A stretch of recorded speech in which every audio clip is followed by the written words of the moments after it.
Hey everybody, this is Rydo and we're back to another recording of Hearthstone. Today is Friday, July 12th, and we have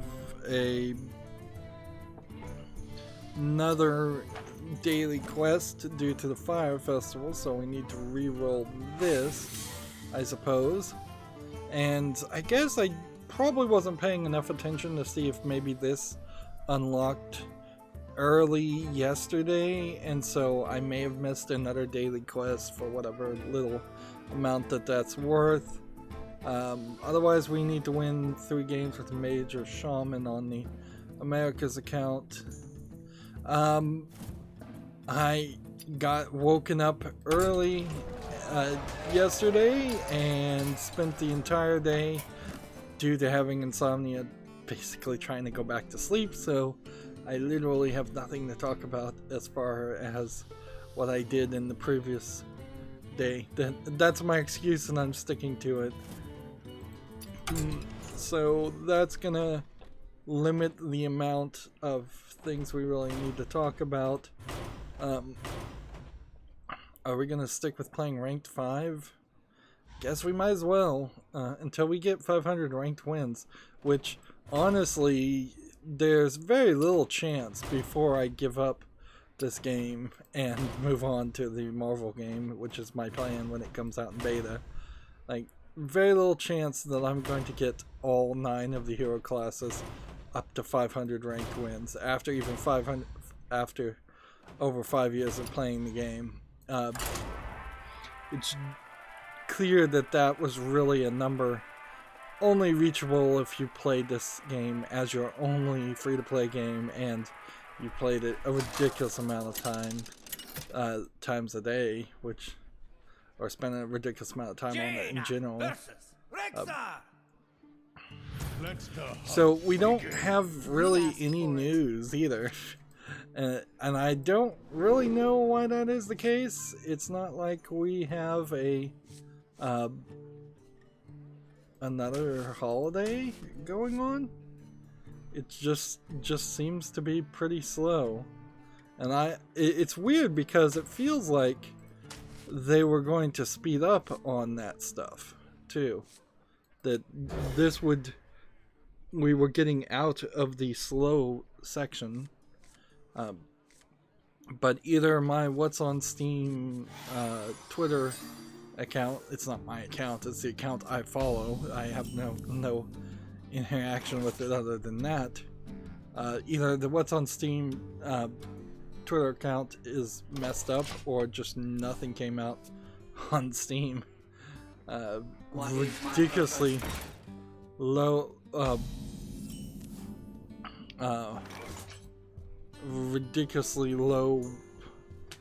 amount of accounts and things to talk about. Wow.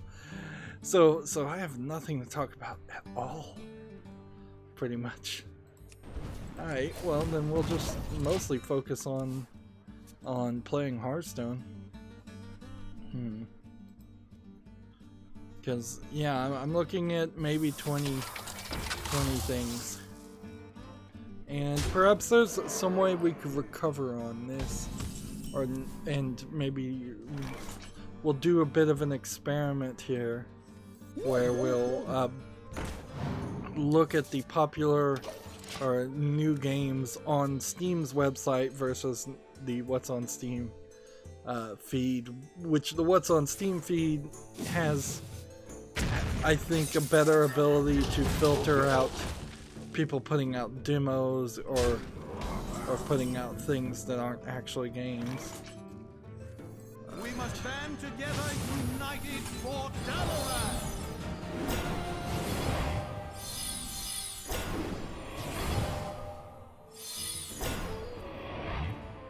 Okay.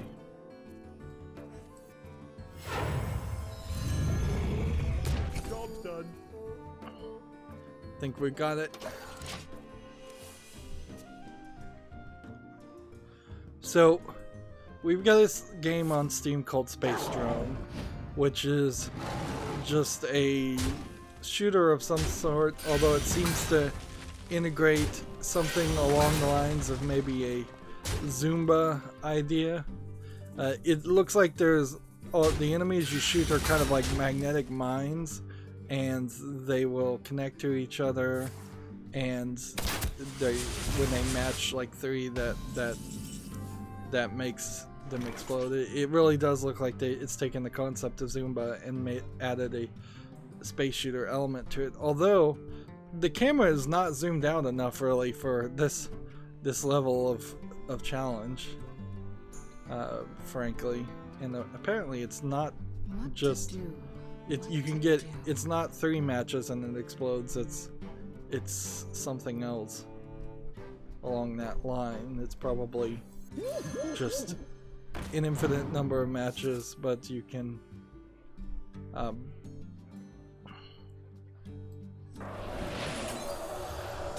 you can Ha! You call that magic? do some other things to it also. You have to shoot this, so like there's 4 reds here, you have to shoot it and then all the reds will disappear. This is early access for 84 cents, English only. It's not zoomed out enough or that interesting of a game. So what I'm gonna do is I'm gonna go to the store home, and this will be interesting to not be logged into Steam and see what the recommendations are or the sales are. We will be talking about this new Steam Labs also. I don't know if it was in this game yet, but there's some new sliders that I think are in Steam Labs particularly, that would let you sort your games a little bit differently. It doesn't seem like it's just by default enabled. So here's your standard Steam storefront top tier games. These are the games that actually are getting promoted by Valve, like, and then you have your special offers, which Debtor School, which was the game that's half a lewd game and half a zombie slasher, came out of early access at some point and is immediately on sale, which is alright, interesting to say the least. Octopath Traveler. So take note, this is on sale for $10. There are better games that are also on sale, such as Slime Rancher for $10. Age of Wonders 3 is free right now. Rocket League is free. I would suggest getting Rocket League probably before it leaves for the Epic Store, which is what it seems like. And then what I guess I could do as a backup is I could browse new releases. And then the question would be, do you look at popular new releases? If I did that, it would just be new releases that everybody's already heard of.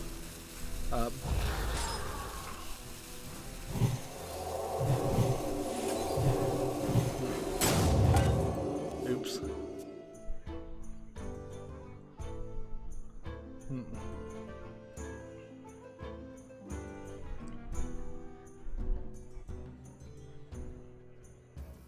If I'd been paying more attention, I would have played that a lot better. So we would have to go through this new releases, but then you have games like this, Astro, which isn't actually out yet and doesn't have a price or a tag. So I'd have to go through this. We'd run into things like this called Love, Love, Love, which seems to have come out, but is probably a very cheap visual novel. I think that what's on Steam app has never been 100% accurate on the releases of games, but there might also be a reason.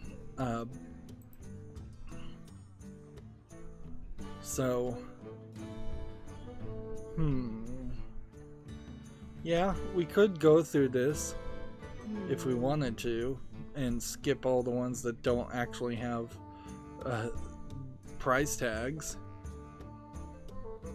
The Minotaur is like a game that's not out yet. This is the particular list that we're looking at right now that that people manipulate way more then they should be allowed to.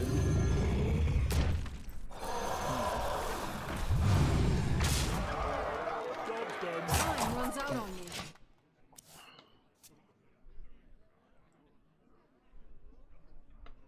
Yeah. And I could just, I guess, scroll down this list and see what catches my attention. What would be interesting is how far down I'd even have to go before I saw something that I recognized. Because there's a ton of games here I don't recognize. But it's certainly difficult to, when they don't have a price tag, to filter them out. And then you have things like Earth Defense Forces 5, which is just going to flood the market with DLC. And so you probably would want to filter out the DLC stuff.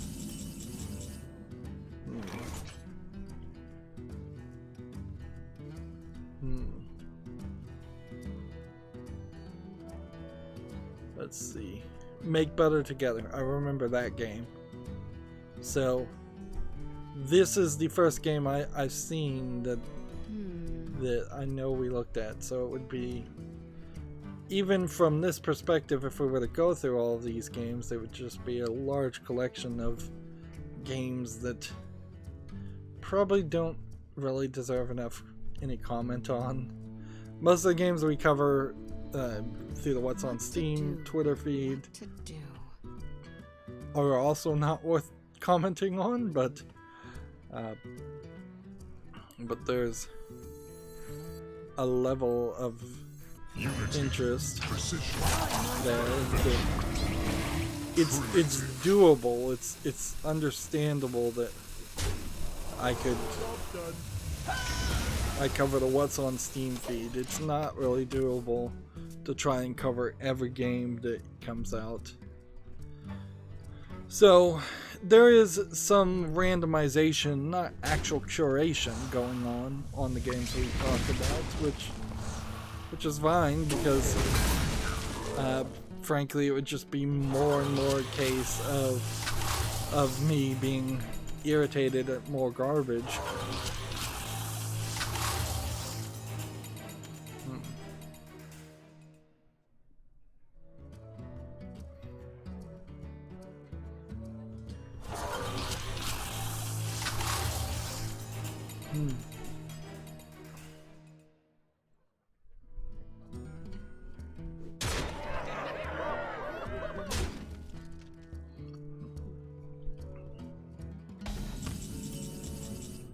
Alright. Destroy that. And destroy that. And then draw 3 cards. Arena's full. Beat it. Well, that was a lucky draw. So, alright. Through the standard feed, we have a game on Steam called Underture, which looks like it is a VR music video, for lack of a better term. Seems like you're in this asset flip subway and you have somebody playing an accordion, which is an odd choice for a musical instrument, but that seems to be all that is. There was a Netflix like 15-minute musical interlude where it was a lot of people doing these artistic kind of music. Feels like they hired a dance group and played 3 to 4 songs over it, and they weren't really interesting or good songs as far as I could tell. I'm not an expert on music, particularly not video game music by any means, but I just found the whole thing pretentious and annoying, for lack of a better term. So yeah, I was not intrigued in any way by it. Alright, so we gotta do this, and then we gotta do this, Job done. and then that means I lose the game. I just lost. Alright. Well, we're playing cards at least. We're playing cards. Because he can just attack me. I needed this in my hand to begin with, so I could have done that had I played this earlier and even gotten one fireball. Unity, precision, perfection.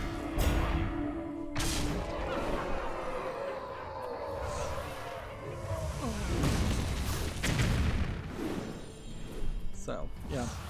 Underture is a free VR game, so the price is right, I guess.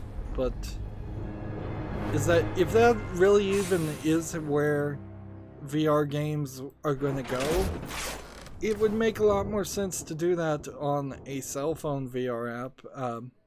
I know the whole YouTube 360, YouTube VR thing, and the Oculus, the really cheap Oculus, or Google Oculus, what was it called? Google, it wasn't Google Goggles, that's the name of an app. But the idea of putting a cell phone in a cheap thing, maybe it was a Samsung thing, and turning that into a little bit of a VR headset makes a lot more sense if you're getting, if the vast majority of everything that's going to be sold or given away for VR is going to be small things. It also is kind of ridiculous to think that anything is ever going to bring back the music video, and in a lot of ways making VR music videos does sound and feel like a desperate attempt from music production companies to bring back music videos, which, yeah, that's just never gonna happen. See, I don't have an elemental, so just do that. MTV basically created the music video, which very arguably destroyed the music industry as far as it actually being an art around the idea of making good music and sound. And now music videos are built around, we've got to get some kind of teenager to sing a bunch of flashy pop songs, or some country western hunk to sing country western songs, or some well, I don't know, yeah, some like rapper or a female artist to sing songs. It's all about the singer looking pretty, and then they just can be auto-tuned nowadays into something that is what has been a lowered expectations as far as the actual sound and singing. Cher, I guess, deserves a lot of blame for that in both factors. Like Madonna and Cher and such, once they started music videos, once you started seeing them doing dance steps and antics and crazy fashion and scantily clad clothing, all of that conspired to stop people who were good at actually making musical sound from being acceptable people to exist at all in the music industry.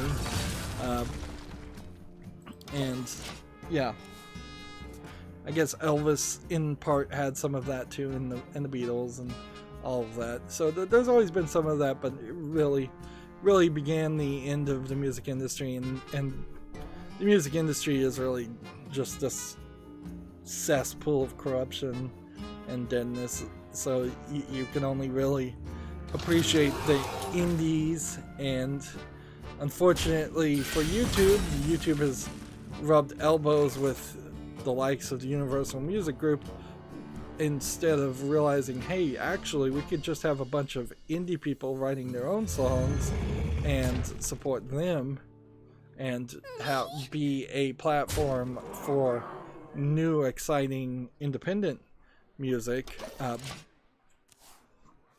and that would have been a much better position for YouTube in general, instead of allowing the Content ID system to devolve into a bully system in which UMG can claim they own every sound that exists in the universe, because every sound in the universe is theoretically sampling their songs, or at least that's the argument they seem to make. Arena's full. Beat it. The future is I played that out of order. I should have played that first.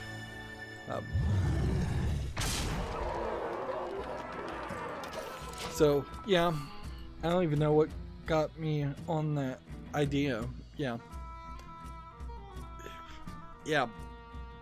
I would much prefer to see a lot more indie music come out, and if indie people were gonna make VR music videos, I think that's a waste of time too. Like, so the reason I'm talking about any of this is because of VR, the idea of VR music videos, and it's just not gonna work. It's just not worth it. But it is something I imagine that the big music industry will try to do. And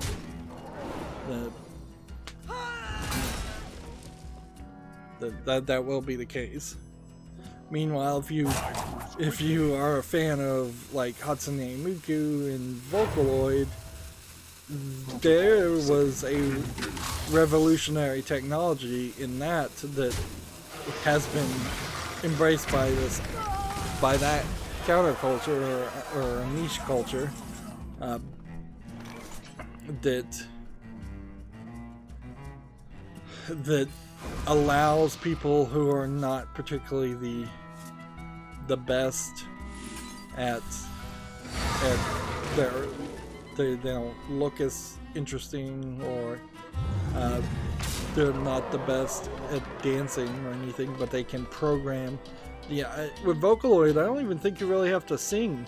So if you can just know what sounds good and program Hatsune Miku or one of the other Vocaloid characters to sing the songs, you can be a good songwriter, if not a singer. And it really is the songwriters that have all the power in the music industry, because almost all pop people are just getting fed their music. It's kept very secret, but yeah, most people are not writing. Most of these teenagers are not writing their songs. Not really. They might be giving input, and some of that input might be actually listened to, but not. Arena's full. They're not doing it.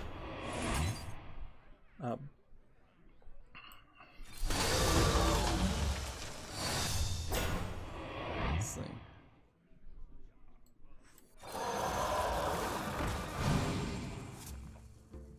That'd be nice if I could play that. Probably should have played this too, so I got two spell cards back.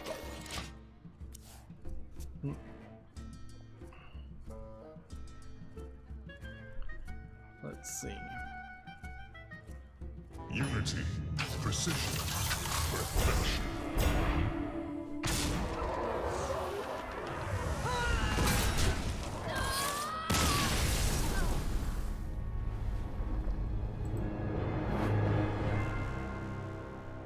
Oh, I'm losing rank at this point, so play a tavern brawl 3 times. Darn it. Alright, well, that'll give us something more to do, I guess. And I'm tired of playing the mage, so we'll play the shaman. I guess we'll just let all of these pile up till August. There's really no reason to open a pack right now. This stupid challenge. It's driven me crazy. RetroArch / Libretro has updated their website. And so now the website looks a little bit different, more interesting. I think RetroArch is coming to Steam this month, So that means, if I'm understanding this right, that you will just have that a application that auto updates, and one would hope that the cores are kind of like DLC and they auto update also. I'm a little surprised that nobody's given them any complaints about that, but I'm not super surprised. Nobody cares. Because it would be mostly Nintendo that would complain about a emulator platform being on Steam storefront, but Nintendo's not on Steam, so why would Valve listen to them?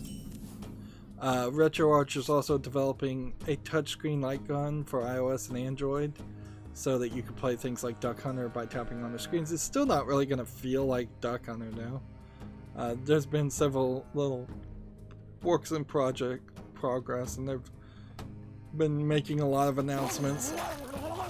So it's been a busy time for RetroArch in general. And we'll talk more about the Steam, it coming to Steam in detail, but I didn't have that article right next to it. I suppose I could have spent some extra time and Back to work. curated and moved some articles around, but there's so little to talk about anyways. Right.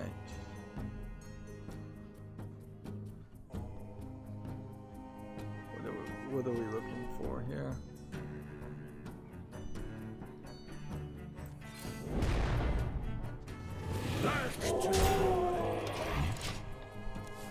Next, we have a game on Steam called Endless RPG. This seems like this is a simplistic RPG game. Probably not even a real game. It feels like it's just the beginning concept of a game. I guess I have to applaud that it probably isn't made in RPG Maker, although if it was, you could definitely make this game in RPG Maker with just custom art. I don't think there's anything that actually stops you from using custom art in RPG Maker. $7.19 English only for this uninteresting RPG. Yeah, when you see something like that and you compare it to EverQuest, or when you compare it to a standard JRPG of any note, what does this one do? Transform a friendly minion in one that costs one more. Alright. Back to the void. Okay. And apparently you can just keep on using evolution as often as you want.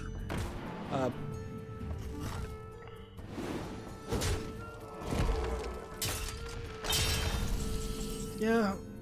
I forgot what I was talking about, but I kind of remember it's kind of an interesting, important statement I was about to make. Yeah, I was talking about JRPGs. Like, when you look at Final Fantasy compared to something like Endless RPG, there's no comparison. Final Fantasy 15, for instance. No comparison whatsoever. If you compare it to even Final Fantasy 3, though, it's still not really a comparison. It's still way better. Just take this victory and move on. If you compare it to the JRPGs that are more 2D and lesser known, like Disgaea, it's no comparison. My point being here is that a simplistic pixel graphics RPG is entering a field that has been flooded with way better RPGs. So there's no reason for these games to still be made in the quantity that they're being made. If you can't do something that breaks the mold, then you're going to just be immediately ignored and forgotten in the RPG element. Whereas if you were to make a fighting game and it was a mediocre fighting game, it probably would find a niche audience, if you were to make a point-and-click adventure, I'm a huge sucker for point-and-click adventures, and I think most people who play point-and-click adventures are big suckers and will play pretty bad games. So there's definitely other types of games you can make. It's been a very bad mistake, in my opinion, that RPG Maker was created. Like, I mean, nobody's in charge, nobody can say it's not allowed to exist, although one could certainly have pressured them to not be on the Job's done. on the Steam storefront, which I think encourages a lot of people to make these terrible games. But I guess maybe the best disinfectant is sunshine. So if Unity was not its own store but had links directly on Valve and was promoted, and see, that would be the ultimate genius move, is if Unity signed a deal with Valve and the Unity engine was available through the Steam launcher, and Valve allowed people to go to the Unity store and purchase assets directly then we would just have a bunch of Unity asset flip games on Steam, which we already have, instead of a bunch of RPG Maker things. But at the very least, if there are kids out there that want to make video games, they are actually educating themselves on what is a industry standard programming language when they're using Unity. You're not really educating yourself on an industry standard software if you're using RPG Maker.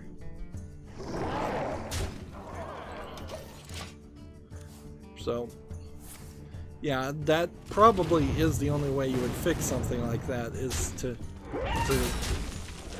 offer better options so that we get better games. Alright. Well, Battlecry freeze, give that one +3. I could silence a minion and deal 1 damage to it on this guy, and then I could just transform this one up.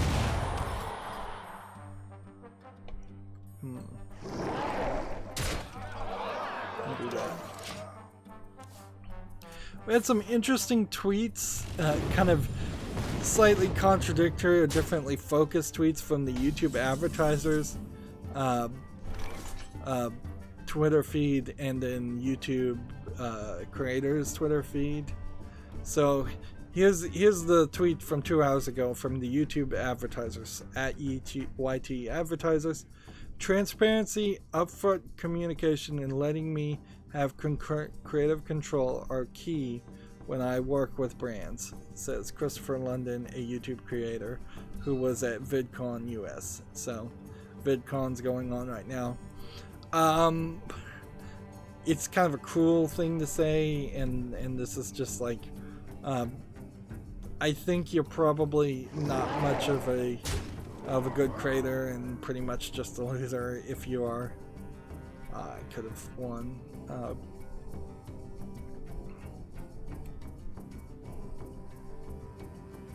Interesting.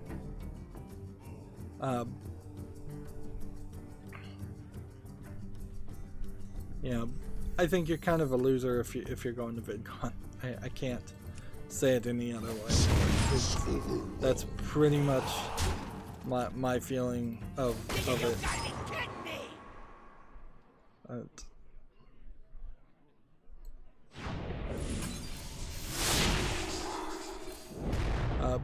Job's done. And the reason why I think content creators on YouTube really shouldn't go to VidCon is because it feeds into an ego you don't need to feed. It puts a bunch of people who are content creators talking to a bunch of other people who are content creators, where they're going to fall into groupthink. I would say that the YouTube community in particular is best suited by being a fiercely competitive community. That was certainly what it was in the old days, where you were able to do replies and like comments and disagree with other people's videos if they're that type of opinion videos. Personally, as a video game critic, if I was put in a room with a bunch of other video game content creators, I'd go, okay, yeah, you guys do what you want to do. That's your style. I'm not going to pick up or learn anything from you, though. Because I really didn't personally get into making YouTube content to change how I was gonna do things. This is an old man statement I'm making right here. I didn't get into this job to change or learn or do anything different or improve in any way, but it kind of is true. Like that, if you're an artist, you want to make art the way you want to make it, because art is inherently a personal expression of yourself. If you're not effectively expressing yourself and your own personal artistic vision, and you're just doing cookie cutter videos, or if you're just making your videos to look like Captain Sparkle videos or PewDiePie videos, and you're just in it for the money, then I think your audience will eventually catch on to that, and your channel will suffer because of it, and your content will suffer. I would rather be a starving artist and be genuine than be a sellout, basically, and be successful on YouTube for some brief time, particularly on YouTube since it's so flippant. Now, I was thinking last night, and I'm going off on tangents here because there's not much to talk about. There is this case we have started to see a lot of, where YouTube has created a lot of its own competition over the course of the last couple years. And what they did, and how they did this to create their own competition, was they paid people like Rhett and Link to make YouTube Red content. They picked winners and losers, and they started giving money into it. And before that happened, though, there had already been this underground problem on YouTube, where there was a considerable amount of people that were pretending like they were these small, they were pretending to be small indie companies. Like Rhett and Link was certainly pretending to be a small indie company. The Geek and Sundry was pretending to be a small indie company. College Humor was sort of pretending to be a small indie company, although it probably was pretty obvious that wasn't the case. All of those companies, though, really had investors and a corporation behind them, if not entire production companies behind it. Geek and Sundry, I believe, was completely funded by like Lionsgate. So, and I've talked about this before in part, but so there had been this growing issue where all of the big successful channels on YouTube were only getting successful because people were pouring a ton of money into the development of them, one would assume. And that allowed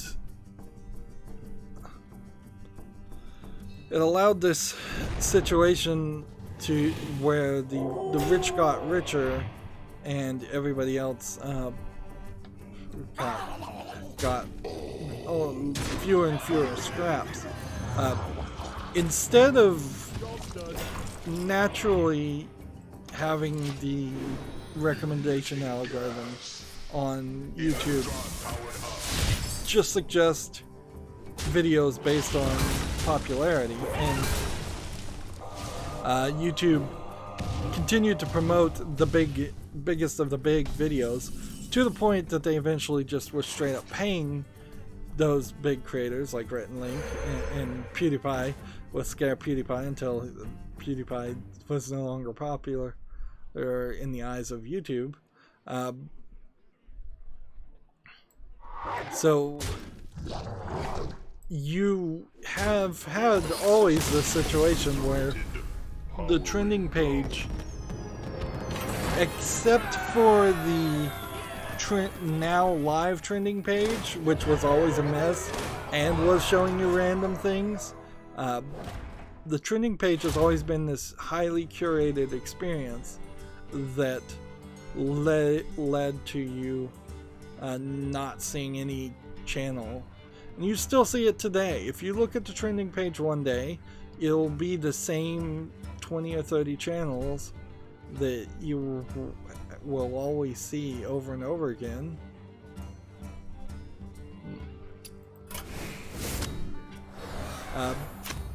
But because YouTube paid some of these people to make content for YouTube Red, and now YouTube Red has kind of failed, what we are starting to see is those same big YouTubers like Rhett and Link now are not showing any real loyalty, and they really shouldn't be showing any loyalty to YouTube.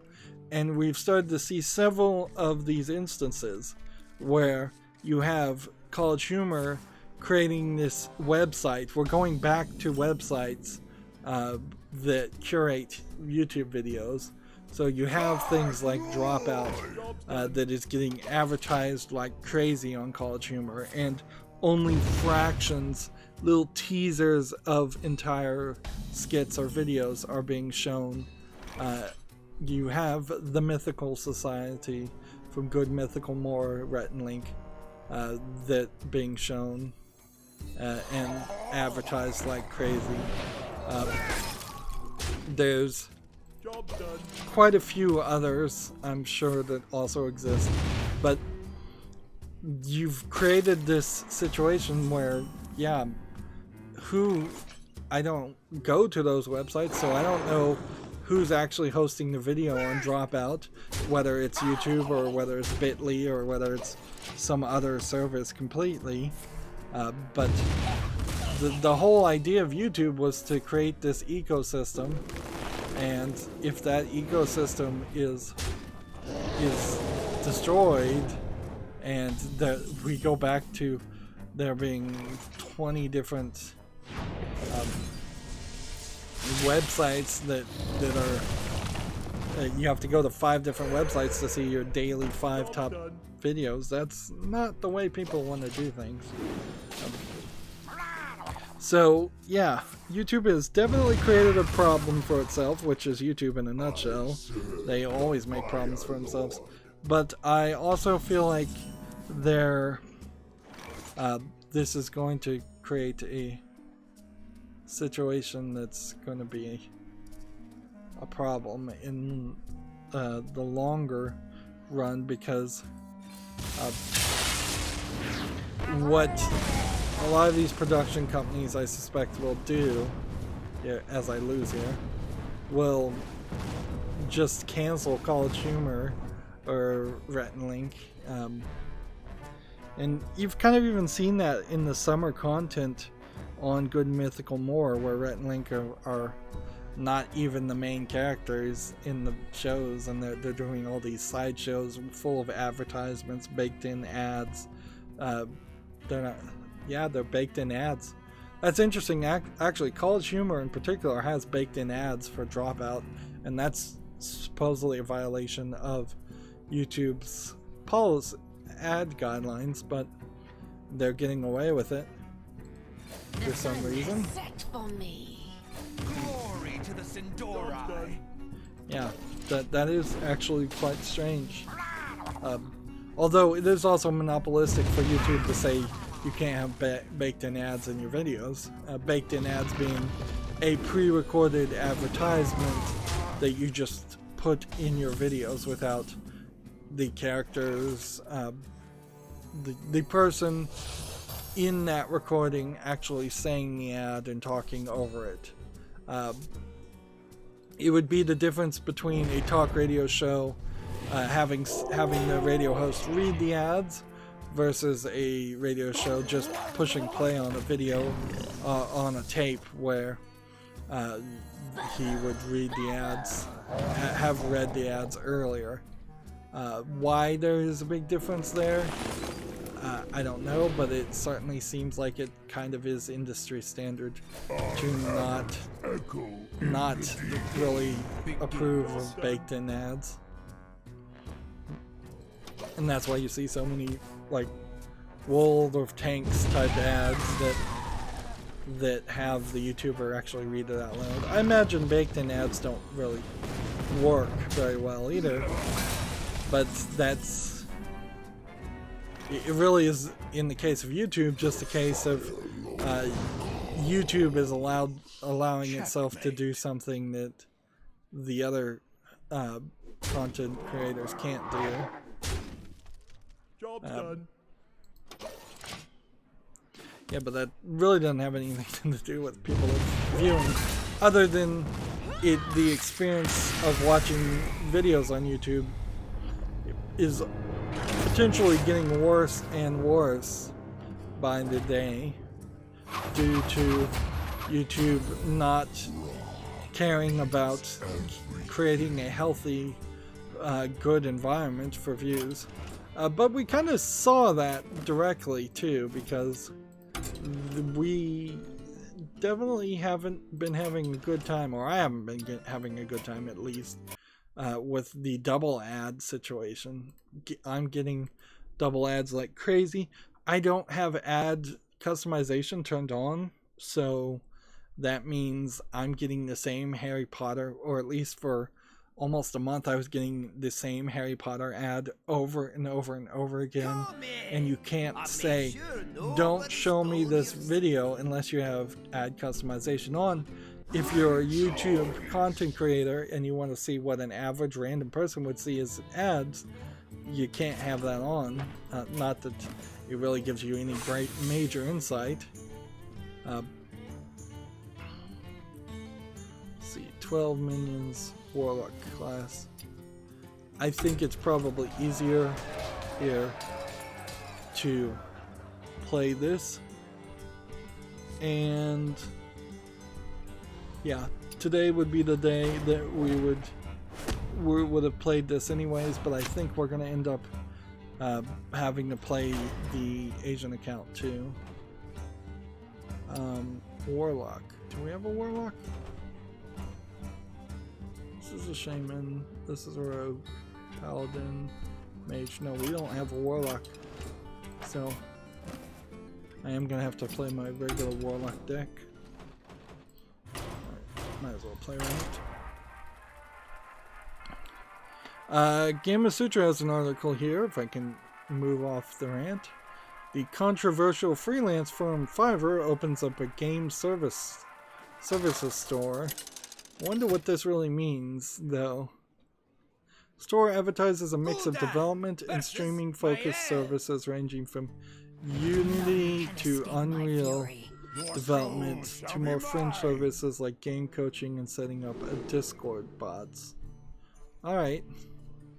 Now, the only reason I think Fiverr is controversial is because that's where PewDiePie had a group of people from, I believe, Africa hold up a sign that was written in English. They didn't know what the sign actually said, and it was definitely an offensive phrase.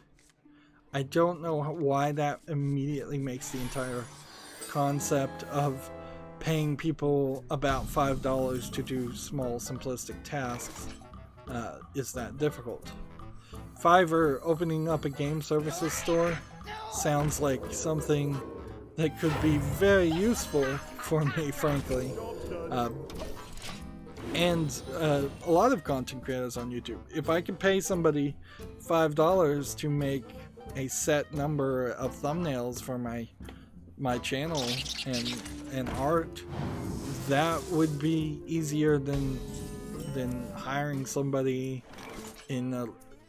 for a short term. In the long run, you probably would want to have a more personal, direct relationship with your artist or developer and things like that. But sounds like there's something here.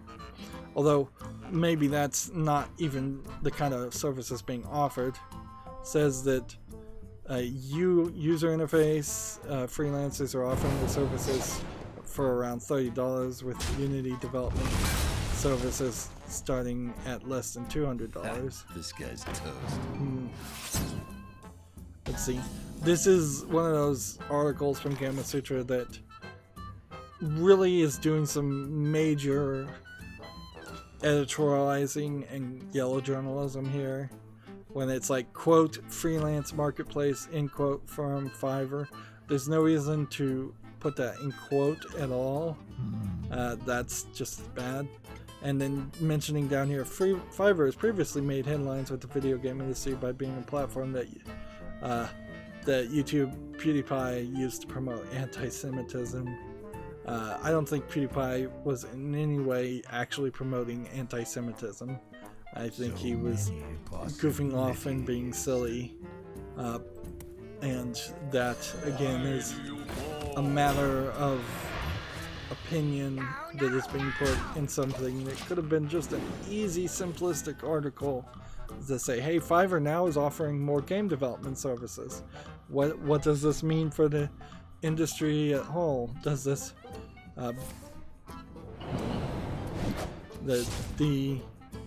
the funny thing about this article too is you have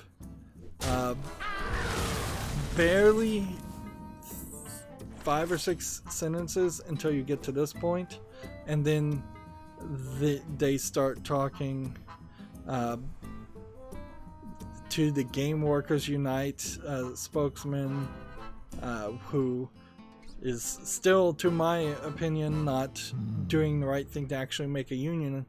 And I could see how a bunch of freelancers coming in and undercutting game developers could be a huge problem, but you can't even start to protest that or say freelancers aren't allowed in these union shop video game companies until you have a union and make some union shop video game companies.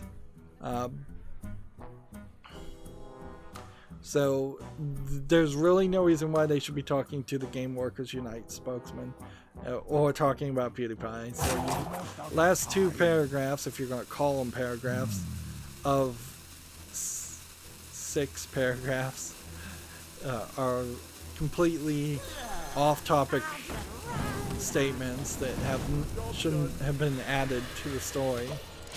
We see so many stories on video games in particular that are just incredibly short and just like 1 or 2 sentences long. There's no reason to add more when there isn't more to say. So here I wanted to show YouTube creators' Twitter feed, and they have a pinned tweet. We hear about copyright claims can be confusing, which is, it's not that they're confusing per se, it's that they're frustrating and invalid by most points. But that's not the tweet I wanted to compare. The tweet from 2 hours ago on YouTube advertisers was talking about transparency and control to the creators, and that was being said. That was what some creator of VidCon was saying that they were getting from YouTube to advertisers. So that's speaking to advertisers. What they're telling creators is there are a lot of risks that pay off and a lot that don't. Let's see. Sharing why it's important to experiment with your online content. Slightly different message. It's never on the same page. They do seem to have announced things for people that are already in these kind of programs, like channel memberships and such, but it doesn't seem like there's too much other too much for small and new content creators. So these things here, channel membership levels, merch partners, super stickers, learning playlists. I wonder what learning playlist actually means. And fundraising with YouTube giving are all interesting ideas, but if YouTube giving, for instance, is taking a cut from YouTube, which I suspect it probably is, nobody should use it.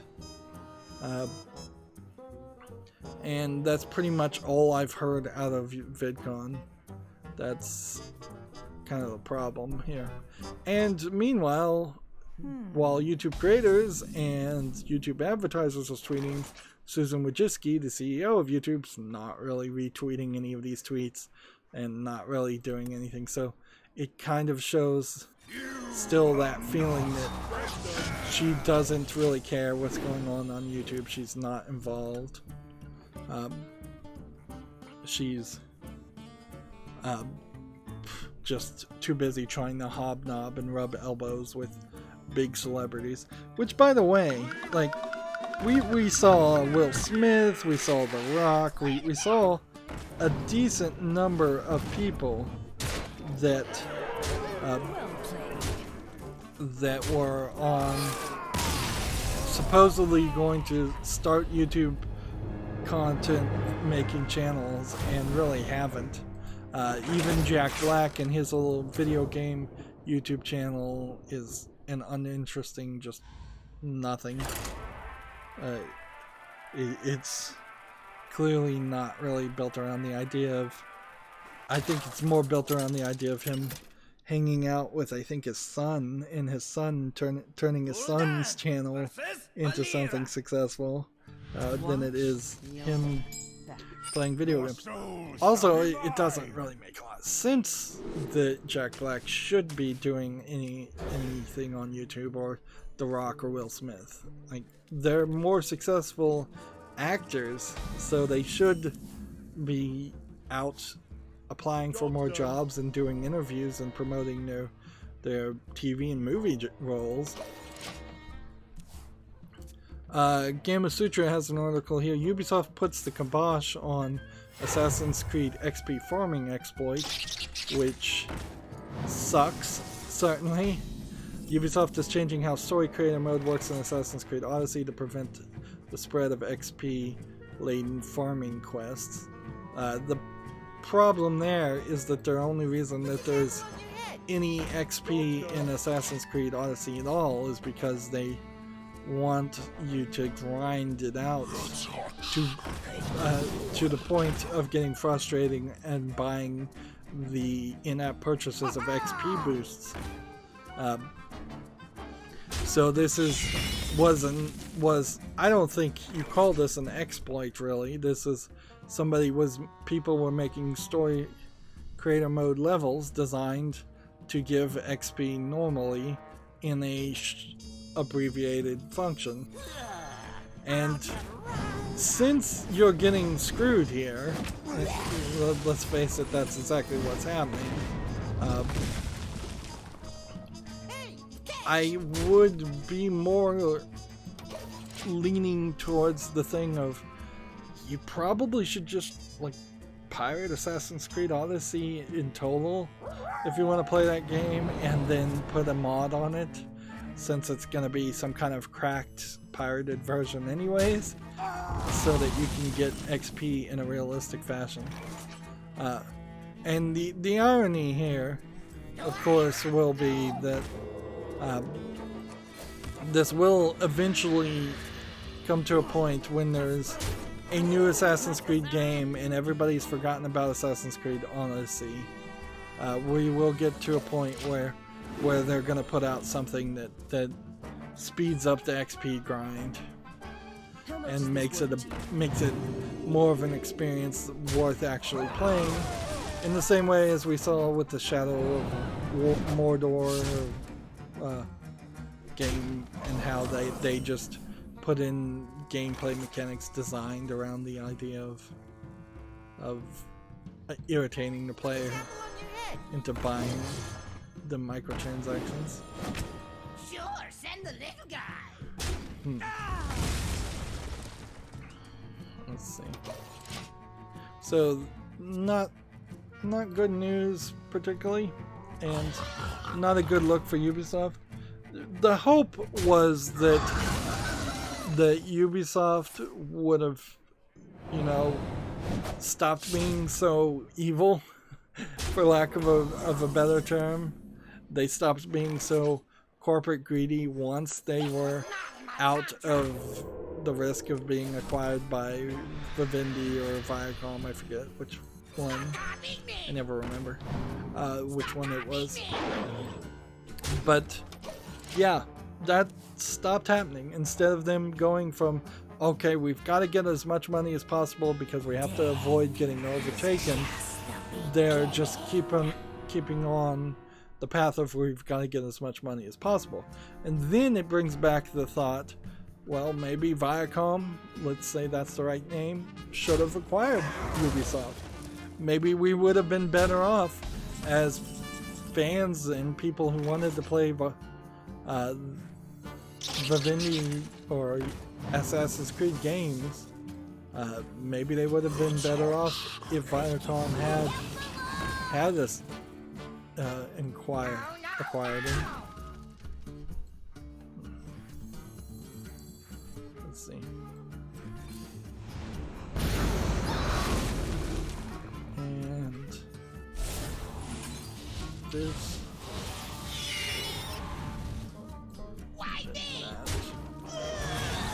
Fortunate souls. Why me? So, I mean, it is a what-if sentence for sure, and it probably isn't true, but I really would like to see these big companies either turn over a new leaf or, just break them up. Like I tried to say, and probably didn't explain very well, that there's a limited number of jerks in the world to fill the positions of upper management. If we just broke up companies down to the point where they ran out of jerks to be the CEO, we would eventually have a few companies out there that weren't run by jerks. One would hope. One hopes that you aren't immediately appointed as a CEO and become a jerk. You might be, yeah. But it doesn't make a lot of sense in the video game industry, but a lot of other industries in particular, it does make a lot of sense to only allow very small mom and pop companies to exist. I'm watching 6 Feet Under that's basically what I did all yesterday instead of trying to go back to sleep. And funeral homes is a great example of there's no reason why anything in the supply chain of a funeral home should not be run by small mom and pop corporations. A lot of parts could easily be made. A lot of parts manufacturers are small time things. Parts for cars and motorcycles are small time companies, but they're only small time companies because there's always a major company that is controlling the industry. So you have the major manufacturers and assemblers of thousands of parts to put together to make a truck, and they're keeping anybody who could compete against them down and small, and that's the parts manufacturers. But then if car companies were broken up and every car company only could really afford to make one or maybe two models in total, that would be very interesting, certainly. Instead of there being maybe 4 or 5 worth mentioning car manufacturers in the world, if there was 20 different car manufacturers and they made just one model, that would be it. For instance, like if Ford could only make the F-150, if that's as big as their corporation could ever be, then there would be some other company like Ford that would make the 250, and there'd be little differences. And then there'd be some other company that would make the 350, and there'd be differences there.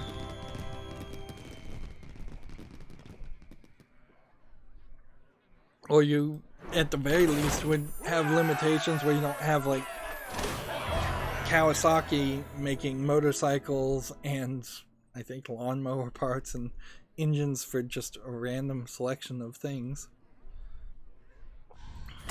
But yeah, it's hard to make that argument in the video game industry. If every video game company could only make one game per year, okay, that seems reasonable. But if a video game company took 12 years to make a game, that's not really reasonable. It already takes about 4 years to make a game, and so you have to have these huge different teams if you want to show any kind of profit every quarter. Although that's kind of inherently the problem with all of the stock public company concept in general, is that if you have to show a profit every quarter, you're immediately getting your hands tied behind your back.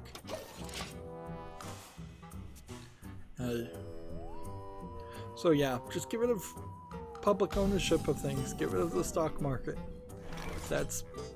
That would solve a lot of problems and reduce a lot of risk. Everybody's retirement could just be bonds, government bonds, and you'd have a guaranteed amount you're going to get with zero risk at that point, or very low risk unless the government collapsed. Moving on, because I'm rambling, here's the LibRetro article. RetroArch is coming to Steam this month.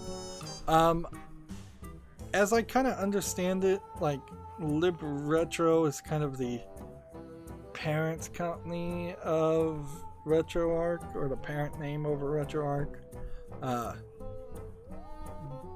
But I might be wrong about this. So this is coming to Steam, and seems like there's a link directly to it. It will be free.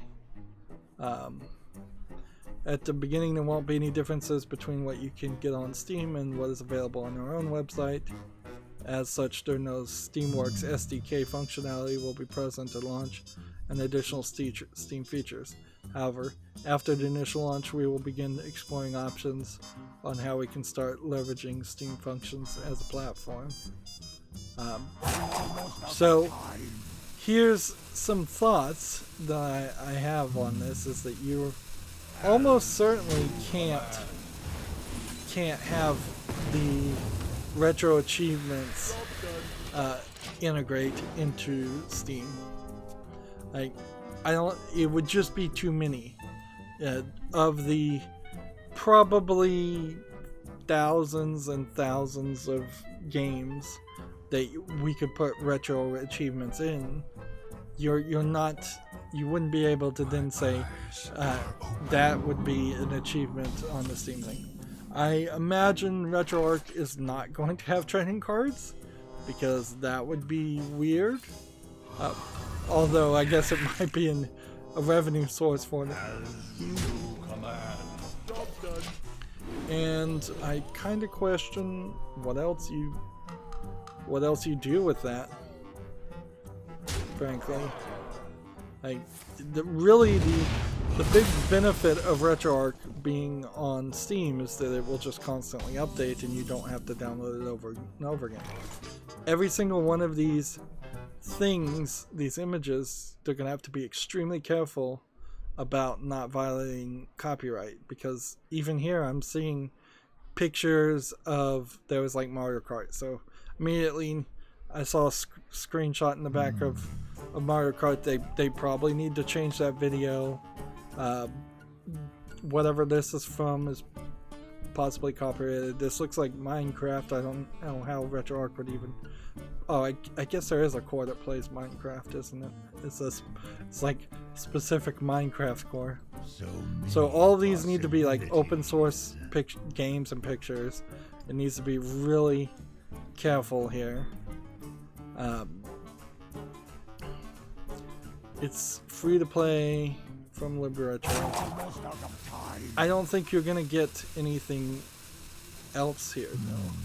I don't know what the SDK or what kind of mod you could put on it from Steam side that you wouldn't want to just submit as something that could just be built into RetroArch in general. Remember that a large percentage of people who are going to be using RetroArch are doing it on a Raspberry Pi through RetroPie. And the RetroPie versions are not particularly the newest versions, always. I could do this. Or I could do this.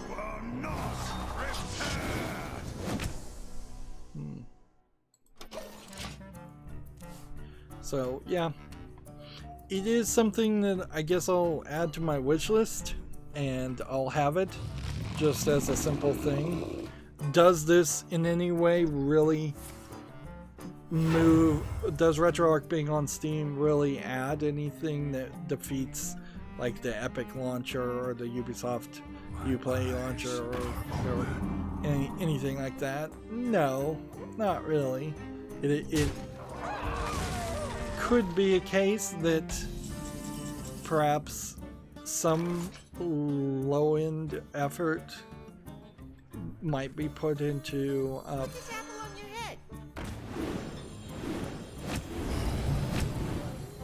yeah, say you were Sega and you didn't really want to make your own program or front end, but you wanted to sell the ROMs yet again of old Sega games. You could probably just put those ROMs as DLC to RetroArch and then put it in that way and just double up on your profits. There might be something logical to moving that way.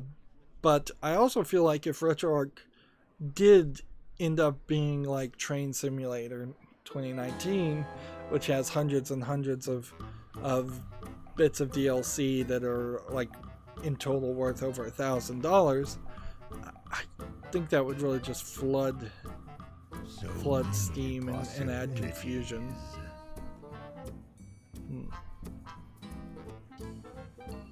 And there is, I guess, a emotional danger here that this might be the end of RetroArch's development. If they feel like that if they're not going onward and upward, and they're just saying, we've done as much as needs to be done for this, and there's really nothing more we can add to the mix, this might be the beginning of the end of RetroArch. Let's see. This and this. And I'm gonna place this.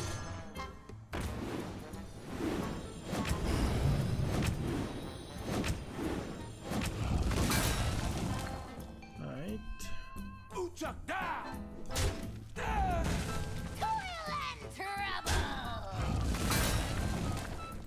And then I'm gonna play this.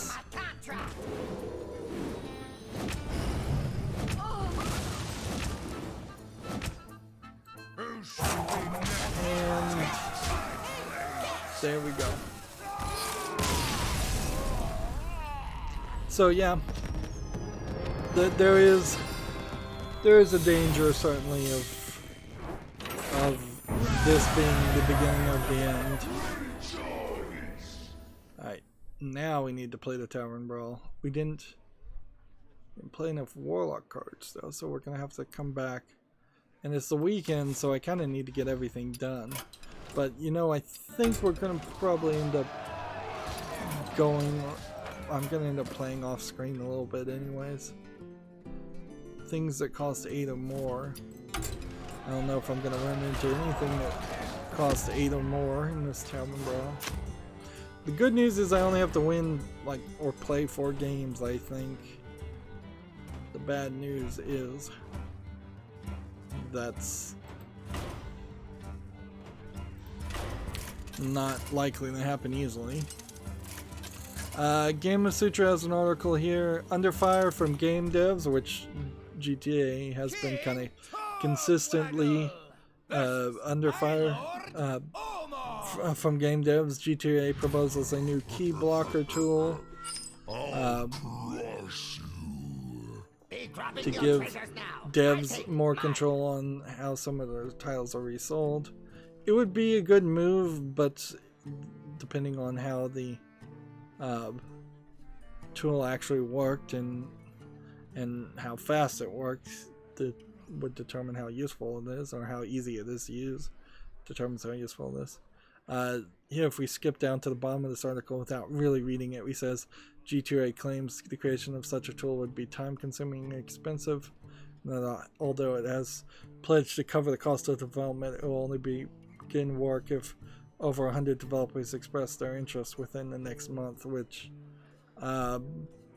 sure, somebody can almost certainly call their bluff and get 100 devs to express their interest, but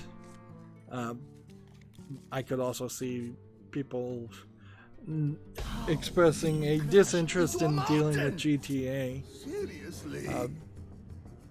Hey, running into a mountain isn't an art. It's a substance. So, yeah. One shot, one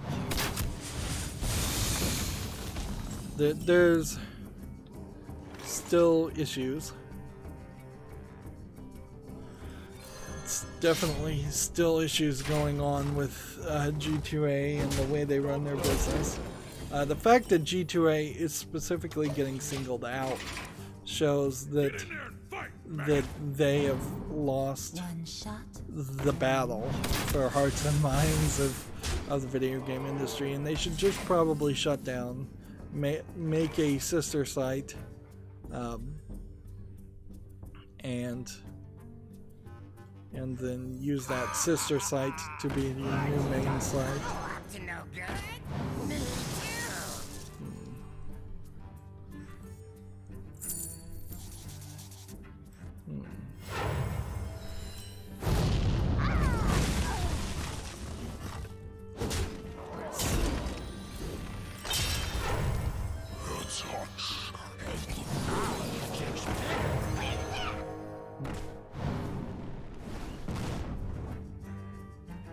There we go. This is a rather nice start. Game of Sutra has an article here. Steam Labs is Valve's new home for experimental Steam features.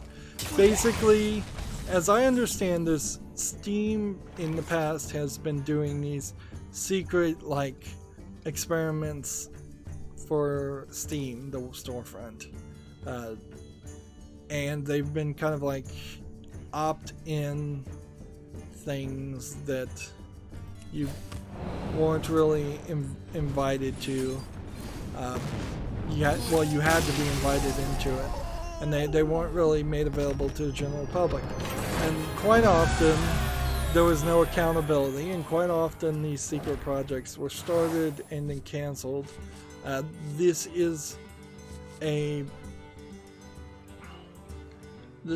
instance of all of a sudden Valve wanting some accountability and wanting to be held accountable by just general people using the Steam tools. Now, does this inherently mean that they want to be held accountable for the development of games? I don't think so, no.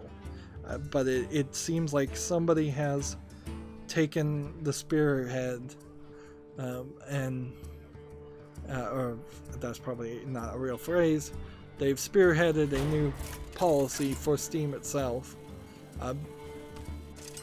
I suspect, if I was to guess, this is in part a reaction or a planned announcement after the Steam Summer Sale.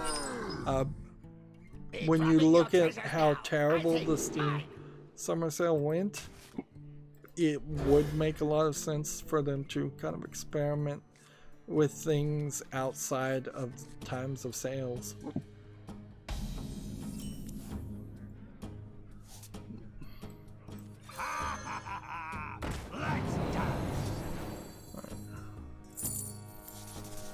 One, two, here.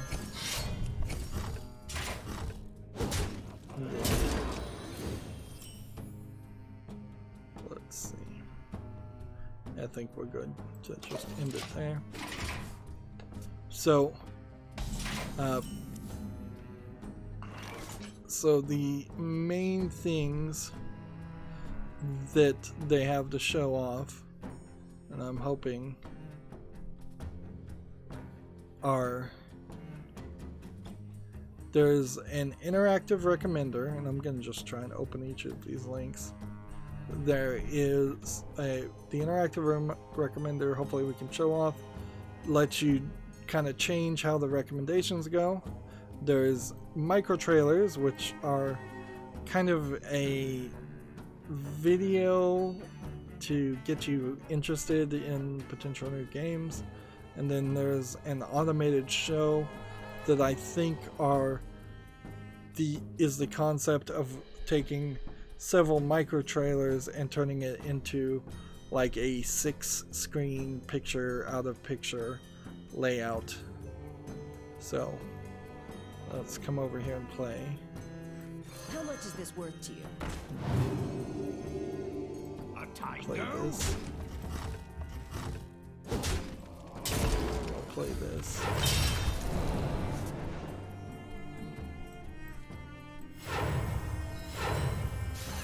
I guess last turn I could have drawn a card. That would have worked better. Right. So it wants me to sign into Steam. So I'm just gonna sign into Steam real quickly. Which of course means I need to use the authenticator for two-factor authentication, which you should be using on Steam. Let's see, is it? I think it's under S for Steam. Yep. Steam Guard, as it was. And the rope is never going to happen because we are playing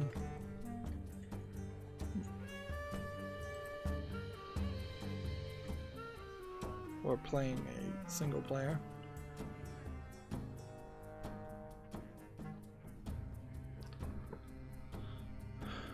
Alright, what is the steal for the damage to minion? We don't need that. You have full damage to all enemy minions, we don't need that. Change the minions attack to 1, we can't do anything with that. We're playing too well. So I'm just gonna play this to use coins. Alright, so here's the Steam Interactive Recommender. So here we have games and my playtime. My highest playtime by far is Time Clickers. And then, well, my third highest is Warcraft. And my second highest is Borderlands 2. All that makes really sense. If I exclude wishlist games, this will just list games that I haven't heard of. And the oldest you can look at is 10 years ago when they were released. and you can swing between being popular and niche. So, if we were to say, what is the most popular game that is not on my wish list, it is Deponia, based on my recommendations. What is the most niche game that's not on my list is a game called Stick It to the Man. Let's actually look at what that game looks like. If I was to drag this from 10 years, it seems to jump from 10 years to 5 years. Let's come over here and play.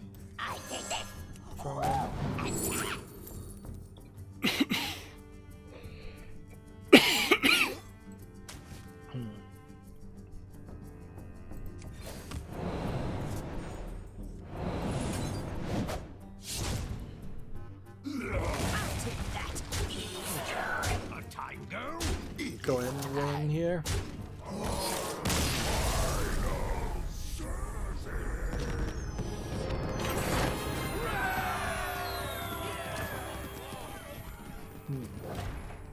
Now, one of the things about this interactive recommender, that they're saying they're using machine learning to recommend this.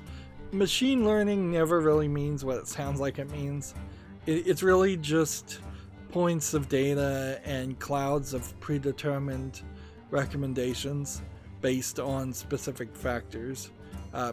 So basically, everybody who's played Time Clicker the most will get a recommendation based on that, and that cloud, that circle of people, the recommendation based on Time Clickers, then is overlapped with the number of people that would get recommendations based on Borderlands 2. It gets overlapped with this, it gets overlapped with that, and you just get this big overlapping amount of circles, and that's used to determine the decisions that are being made. And inherently it will be weighted in some different factors, like how many people actually played this game, A Tale of Chaos Overture, from 5 years ago. This could be useful, but I see it kind of already feels like it has some flaws, because you jump from 5 years to 3 years, and you don't have really any real control of that, and then you jump to from 3 years to 2 years, which it brings you to Scheming Through the Zombie Apocalypse, which is a game I considered playing and may even be on the fall list. And then it'll eventually get to 1 year. There is more nuance here, but it just says 1 year, so you can't really type in a specific date, and that would be a lot more helpful. So Chalk and Sausage, Walk the Plank, that's another game I've considered. And as we get closer to the earlier games, these are all games I've mostly seen as far as niche games. And if you wanted to integrate more popularity, you can see this match percentages going down.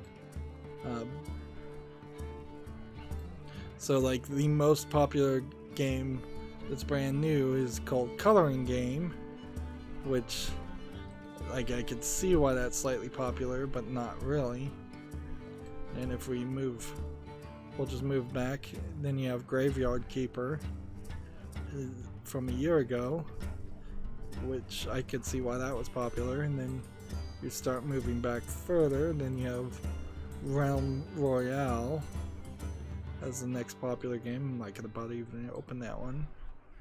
And as we move back further, you have Paladins. And as we move back further, you have Don't Starve Together. And then you have Deponia. And it doesn't seem like there's any way to curate what games are being mentioned here.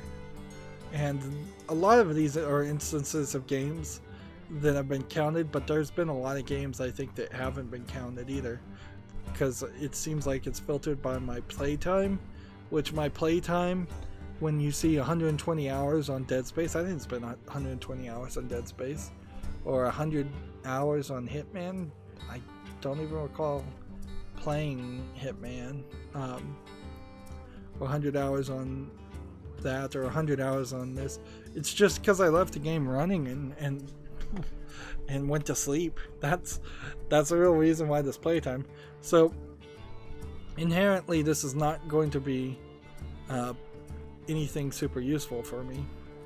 And if I was to include things that are on my wish list, it's like, yeah, you should get the Batman games and The Witcher 3 and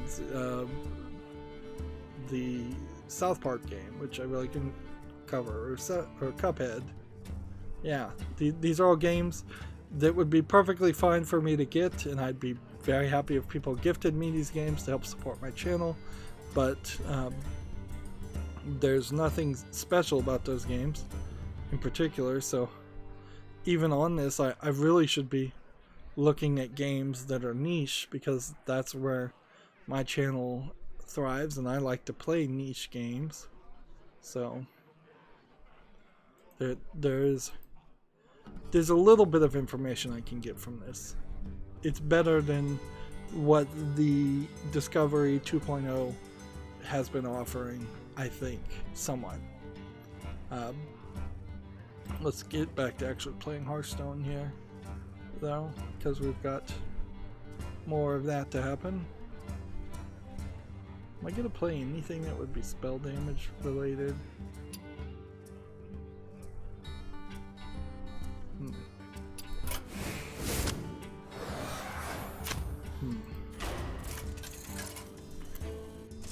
So, yeah, slightly interesting. Slightly interesting.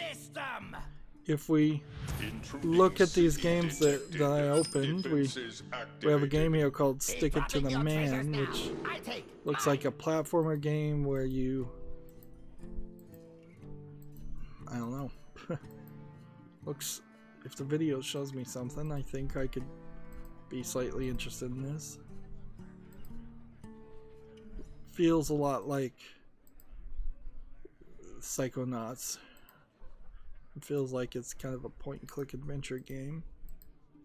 I did see a YouTuber that was covering some games that caught my attention. Oh, by the way, the Final Fantasy remake, no intention for anything other than a PlayStation relaunch. Well, this game is very positive. It's $7.99 single player, English full audio. There's no reason why this shouldn't be on my wish list, and really, in this case, it would just go straight to the wish list. I just overlooked it, clearly. Yeah. I don't think too many people really thought there was much of a chance of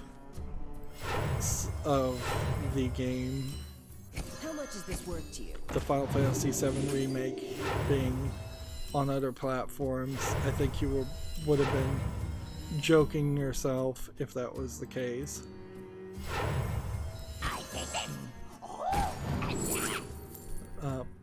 But it certainly I can understand why you wouldn't want, you would be a little upset to have it said out loud. Square Enix in particular has been in development of the Final Fantasy remake for so long. There's no way that they could move it over to the Switch or the Xbox easily for how long it's been in development, and they'll probably be the very last of the last of people to abandon supporting Sony PlayStation. I imagine. Yeah, I can imagine Square Enix will stick with Sony PlayStation for as long as is reasonable.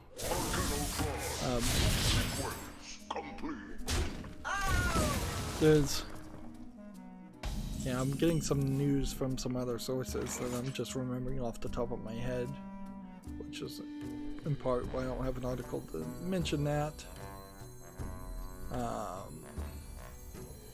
One of the devs of the Shanti games released a game on Google's Play Store, and they told him that because the cartoon character had cleavage in her artwork on the storefront, it violated their policy. And I think he took it the wrong way. I think inherently because this is probably a miscommunication on Google's part. They probably don't have someone that's writing this the right way, because if they told them it's fine that you can have a character that is wearing, she's just wearing a regular halter top and it's not a significant amount of cleavage, and the art style is like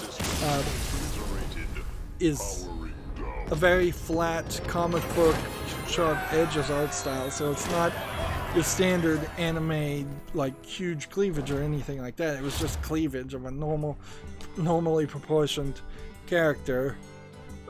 I think what they were saying is they didn't want it on their storefront. They want their storefront to be painfully family friendly, and I get that. I've said that exact same thing on Steam, is that I'm perfectly happy with adult games with full hardcore pornography in them, but on the storefront, even if you're clicking through an 18 age gate, 18 plus age gate, I don't want to be bombarded with uncensored like images on the storefront. King Togwaggle! And I think that's the difference, because there's a big difference between changing the art for Google, because really you could just put a box going "too hot for Google" over it, and Google probably doesn't care. But this is also an example of how the Google Play Store is not really in the shape to deal with video game producers in the same way that Sony's new California offices are not really in the shape to deal with video game producers, and that's going to be a consistent problem that they need to figure out a way to, I don't even know really how to say it, to have better relations with game producers, and they're not having that. So that bit of news was from Censored Gaming's YouTube channel. They're gonna start doing Censored Gaming news, where, like, I think once a week would probably be the right amount.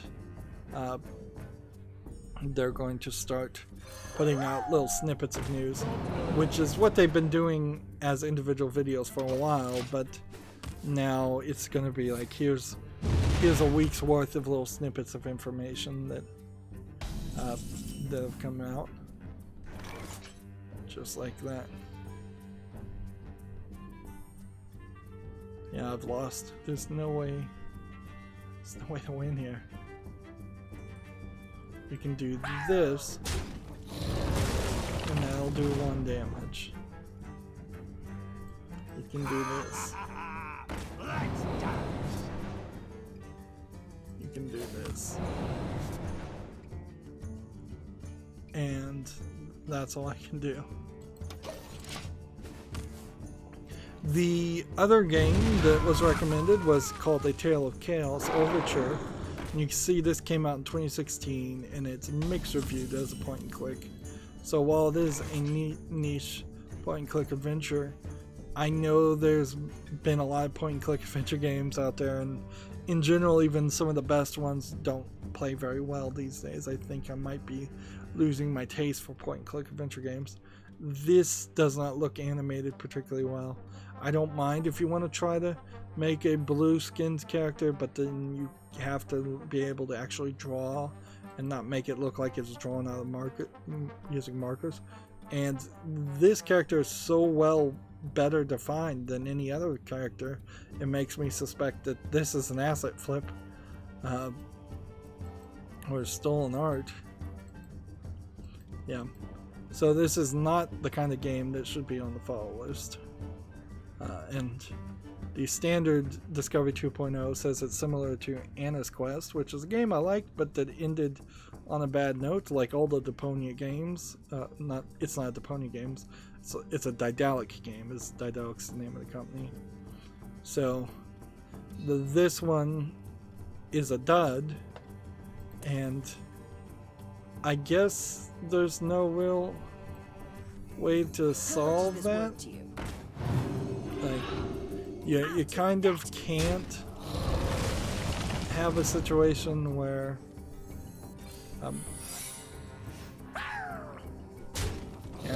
you really can't have a situation where it's going to be able to recommend me in particular hundreds upon hundreds of amazing games that I've never heard of before.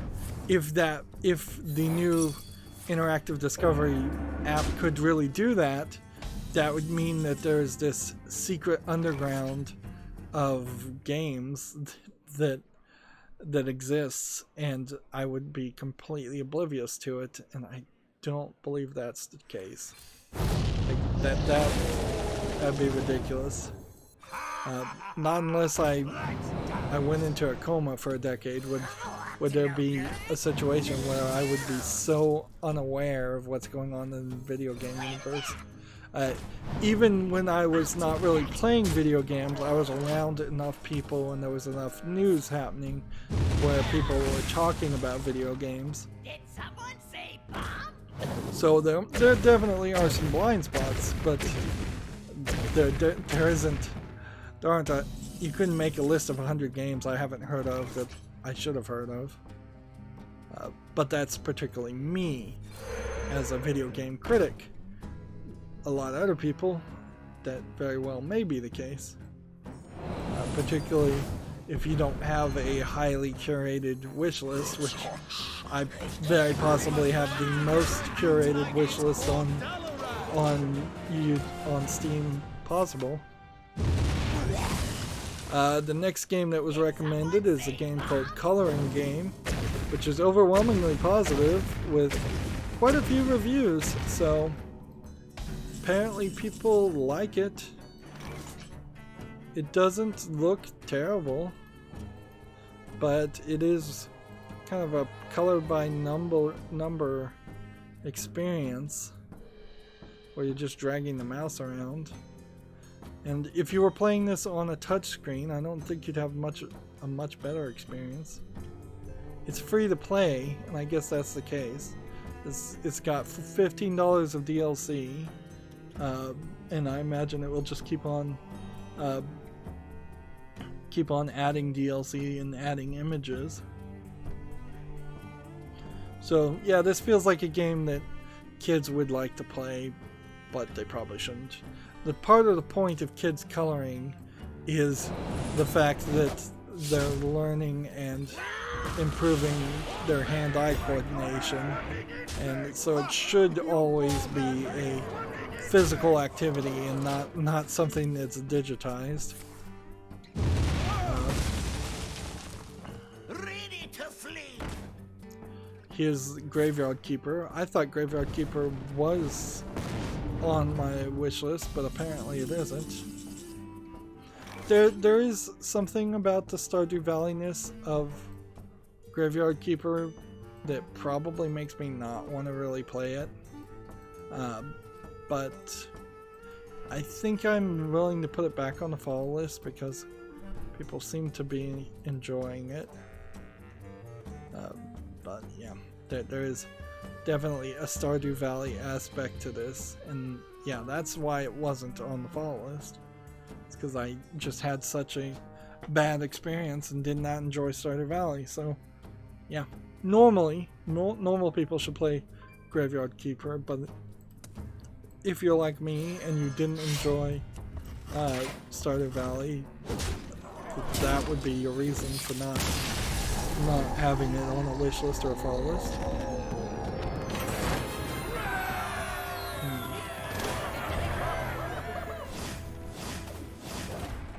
Geez, 3 animations on top of each other. Battlecry minions and warlock cards and such. And no treasures, so I'm just gonna hit back here. So let's play those warlock cards now.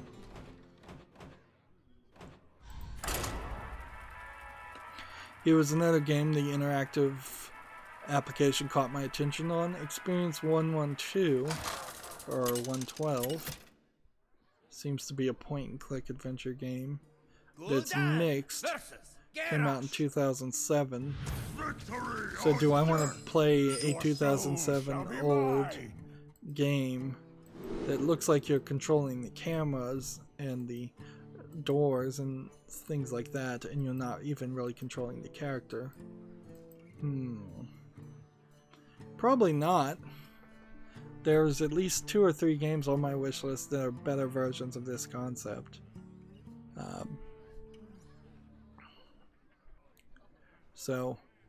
But it is interesting.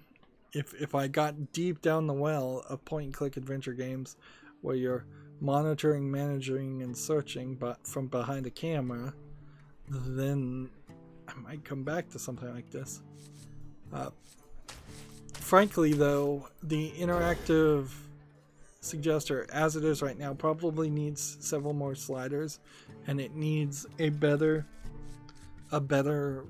split between popular and niche, because I think niche, the phrase niche is the wrong phrase there. But if this interactive suggester got better, that would certainly be interesting, and I think there's something to that.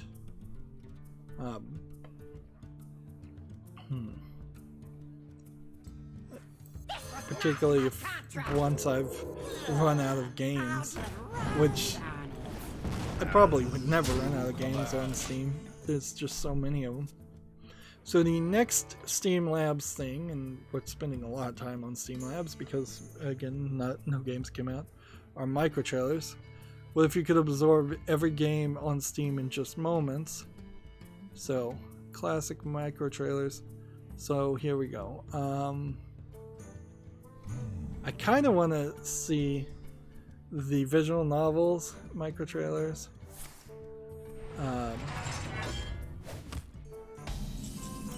Let's see, but let's go with just popular new games for a second. So it seems like they're not all going to play at the same time. So you have Bloodstained, which is just taking, I think, the videos that it's doing the YouTube thing that YouTube introduced about a year ago, where it's taking the most watched the most watched points in the longer trailers on the videos and cutting on the store pages and cutting it down into like 6-second micro trailers. So yeah, it's just really jump cut, jump cut, jump cut, jump cut, jump cut, jump cut, jump cut. Which for Bloodstained, it shows some of the trailer that is live action, which is not that helpful compared to actual gameplay. Whereas here, the Spider-Man VR game that's an ad for Far From Home, it's just going to show flying around. Whereas this is just going to show people attacking each other in Underlords. And this is that visual novel game. I would have thought the idea is all of these would start playing without you having to hover over it. You can see Tales from Vesperia here is just going to show the loading animations, and you're going to get very different, inaccurate depiction of how this goes. What's this poker game?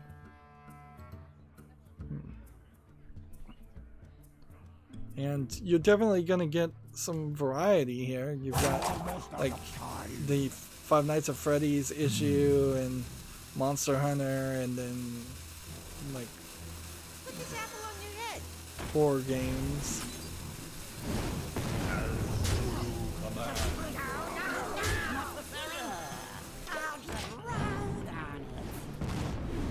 So maybe there's something to this or not, but it kind of doesn't quite work. But it might work for visual people a lot more than, let's say,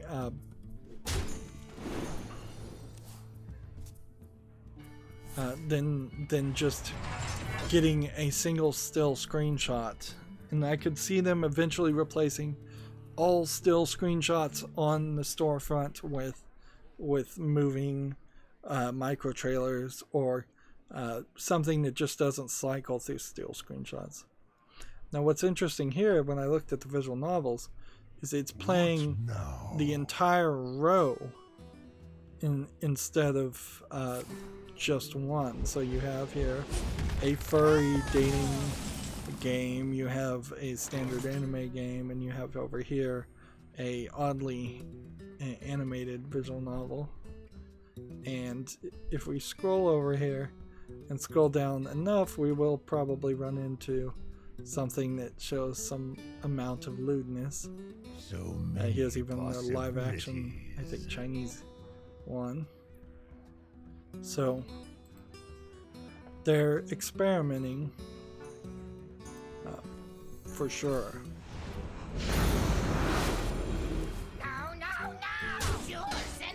Let's come over here and play.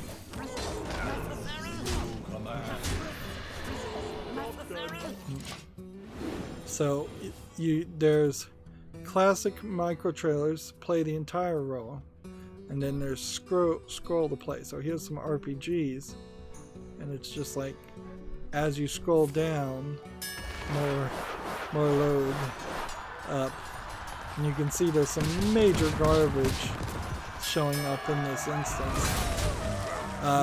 As you scroll, it's still only really showing you a row though. It's rather hard to line it up to get all 6 videos to play.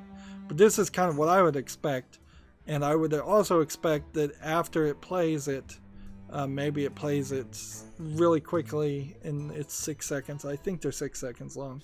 I'd expect it to change to another micro trailer at that point, because I would want this just playing at all times and just like, oh, what's that? Let me click on that.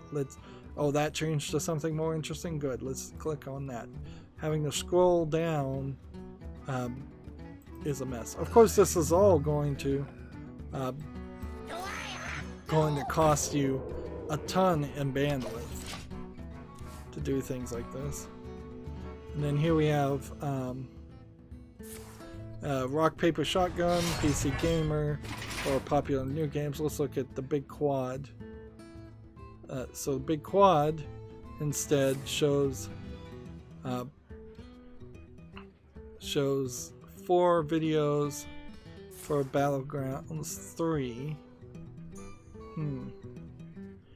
And I believe Steam used this in the award show they did last, where it's showing like 4 micro trailers in total. And it has some slightly better transitions. Let's see, if we scroll up and then scroll back down, it doesn't. Yeah, it kind of does. It cycles out and then transition and cycles back in. Of course, it gets confusing when you look at a game that has quad screen in the first place, or split screens. This is slightly less interesting unless you were watching live gameplay, because I could see watching League of Legends or Dota Underlords and getting different angles or different perspectives. And I would say this Bloodstained Ritual of the Night is really showing the same micro trailer. It's just broken up the micro trailer a little bit more.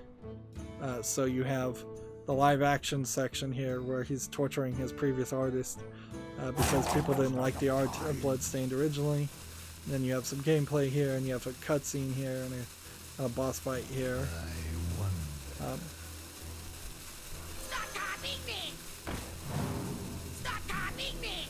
Darn it.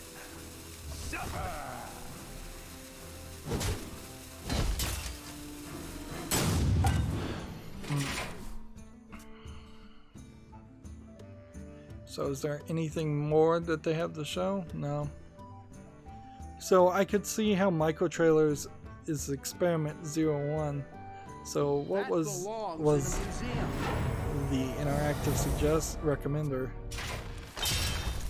It's not labeled as an experiment 00, so it's not labeled as an experiment 02 either, so who knows what's going on with that.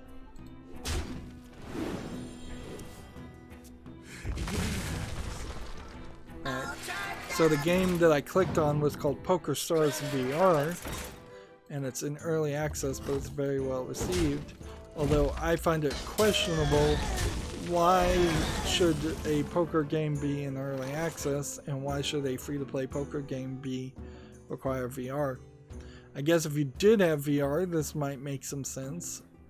So maybe I should put it on the fall list for that reason. No, I don't really think so. I think the last thing I would want is to have a heavy headset on my head while I'm trying to play poker. That doesn't sound intelligent. Sounds like it would be distracting. Well, I guess the interactive recommender is experiment 02 because this is experiment 03, and we can see that this is the automatic show, which we can just hit play. This is 24 minutes and 56 seconds, and what I think it is going to do is just auto-generate the big 4 quad micro trailers and tell you what's playing with the stationary thumbnail, which is actually very helpful. And they plan on auto-generating this every day, I believe. Let's see. So yeah, July 10th we'll have a different show. But this isn't really gonna work. And if I followed Steam on YouTube, if they had like a YouTube channel, no way would I watch 25 minutes a day of this. And it's not a particularly easily skippable section, because you're just gonna have to jump forward, and when I jumped forward it took until the next load for them to say what game I'm on. So here we're playing, this is Raft, and it's not until it switches to the next game that it moves there. So there's a level of major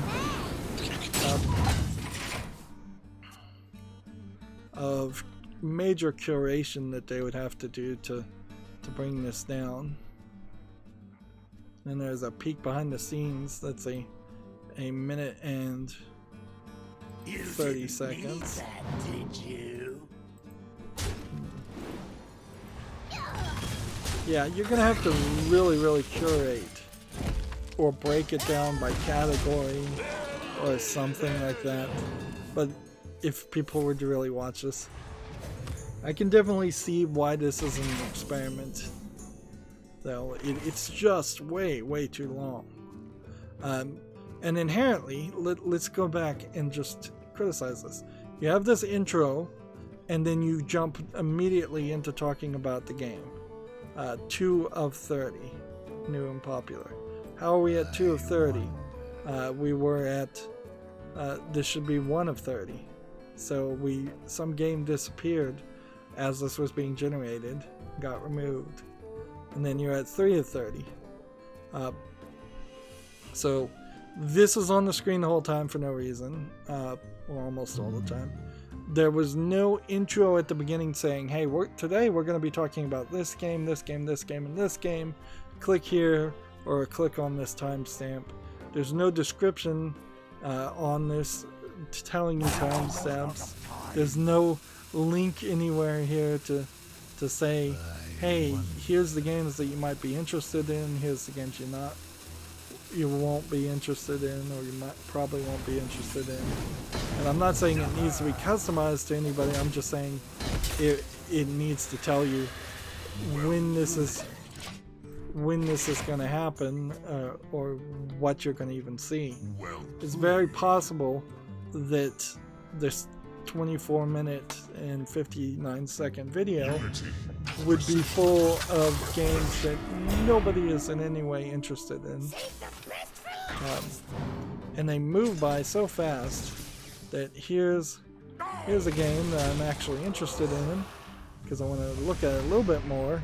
An anime game, probably a shooter, but it moved after 6 seconds, so that's difficult.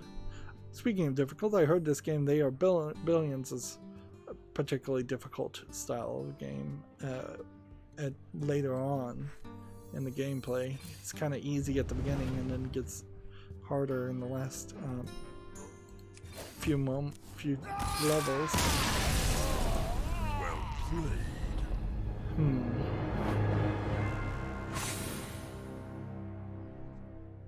So yeah, the game I'm looking at now is tag sexual content, but I don't know how much of that. Let me look at the screenshots first before I show them off. Yeah.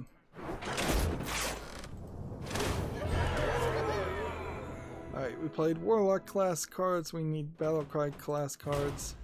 So let's try Mage. Yeah. This game that I just clicked on is called Muse Dash. It looks like it's a anime-esque music infinite runner style game. I think I've seen people cover it, so it's slightly interesting. It's actually already on my wish list because it's overwhelmingly positive. Now this is a music game, so I very possibly wouldn't be able to actually play it, but whatever. So yeah, this is a game that came out June 20th, 2019. I looked at it, I put it on the wish list, and I forgot about it that quickly. That goes to show there's just so much content that comes out on Steam, that these items certainly make sense. These experiments do make sense, but they also cause some issues, to say the least, as far as trying to cover most games or a lot of games. It's just so much. Speaking of possibly being too much, we have a Gamatsu article here. Gun Pixies has a 10-minute English gameplay video. Compile Heart Shooter is due out in the West in 2019. I assume you'll be playing as pixies shooting at bikini-laden, normal-sized anime girls. I would play this trailer, but risk of getting claimed or being not family friendly. This is not part of the Gun Gal game series. It's instead taking a similar idea, but not particularly an on-rail shooter. You're more running around a predetermined open world room, and it has some visual novel storyline elements too. Let me show you the arcade.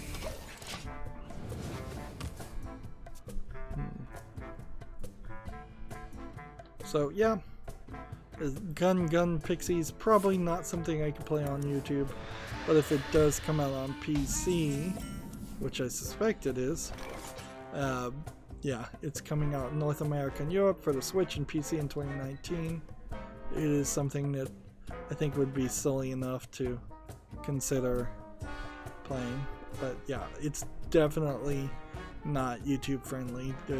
Watching the trailer here, the character basically blew off all their clothes and took damage. Someday I'll be just like you.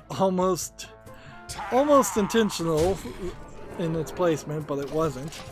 The next article we have here from TechRaptor as sexualized female video game protagonists don't negatively impact women's body image, study says. Which, okay, yeah. I would potentially argue there's no way to do this study in a vacuum. Females have always been sexualized in their depictions and in the way they present themselves when given as free a choice as possible. So everybody wants to look pretty, everybody wants to look attractive. That has been taken to the level that it has been taken to in movies, in music, and TV, and in video games. And there's nothing special about women or girls and playing video games and seeing these things. These are, for the most part, real depictions, or at least realistic depictions of what real people can look like. Nobody is really pushing completely ridiculous, unrealistic body images any more than what you see in photoshopped photos. So this is just another study that once again has destroyed the narrative that often gets pushed. The quote here, let's get into some real science here. Results indicated that exposure to a sexualized avatar in a video game did not influence any outcomes for female participants. The results indicate that, at least for video games, exposure to sexualized females may not have a substantial impact on female players.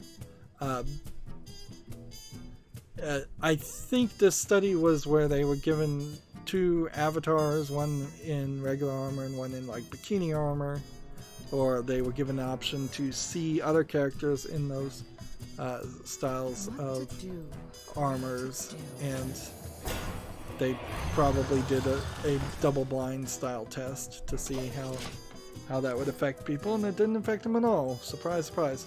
Fiction doesn't affect people that much. That's always been the case, and yet that is a narrative that is constantly pushed by the now, I believe, bankrupt and complete and total failure, in my opinion, Anita Sarkeesian. So many possibilities. The idea that this was harmful to the developing young minds of children, not proven by the science study.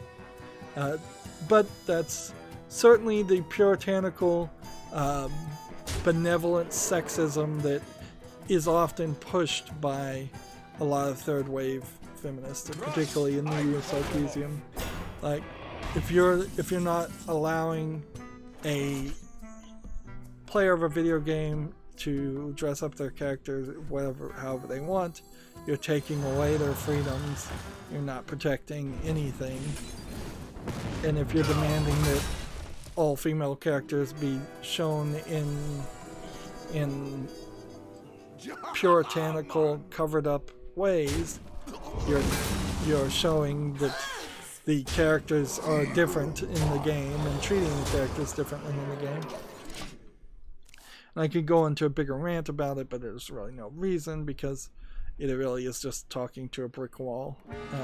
Trust me, 10, 20 years from now, there still will be people who have their heads up their own butt, who are still saying that there's a problem in video games. And unless VR games come out, and then they'll be saying there's problems in VR games or whatever the new technology is. It was music before, and comic books before, and just novels in general before, too. whatever the newest thing is.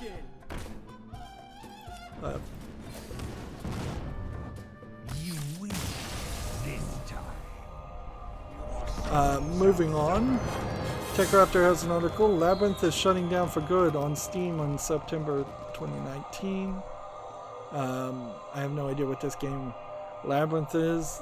I've never heard of it. It's a turn-based RPG collectible game hybrid. The game was in early access since May of 2016, but it seems to have failed to pick up enough of an audience to keep going. This is the way so many early access games go. They just never finish. They never have a finished product, and because they never have a finished product, I'm gonna go back to Zoo Warlock because I think there are more Battlecry cards in Zoo Warlock than the Mage deck. Yeah, that's why I don't buy early access games. And it's kind of just a odd, but I suppose it's news. I don't know if it's super newsworthy, but for the video game industry, it's somewhat newsworthy to say a game is shutting down that's been in early access. But yeah, the only thing I thought maybe is what I'd find out is that it will be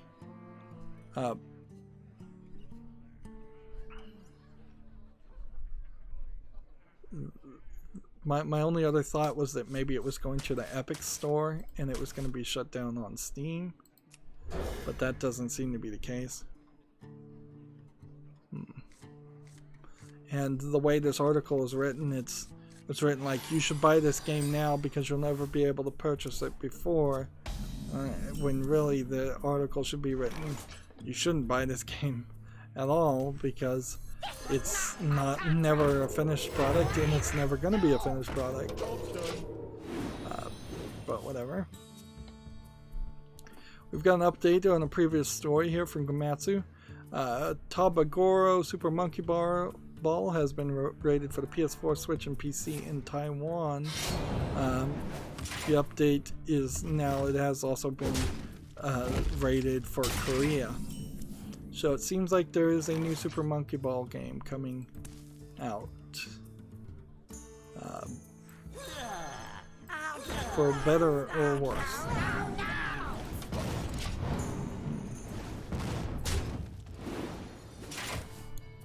Gamatsu has another article here.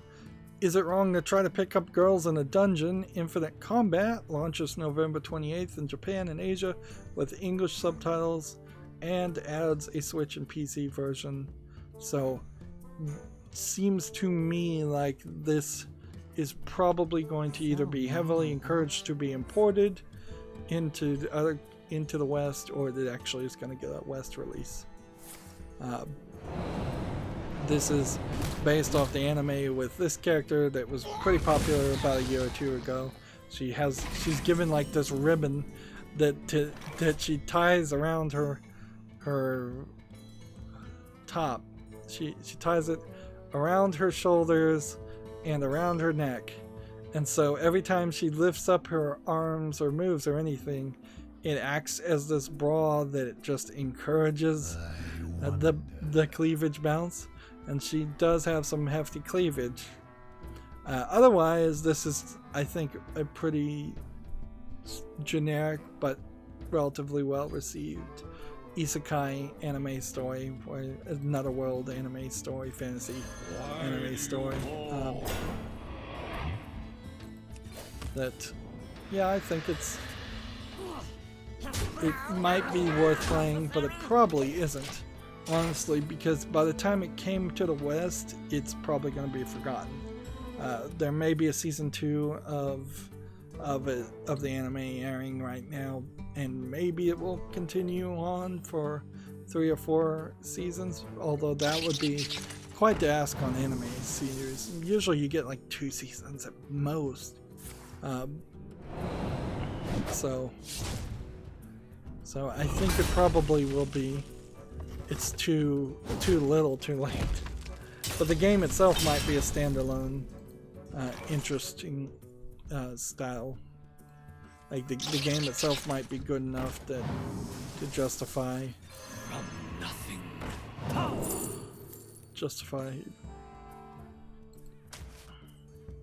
redoing it.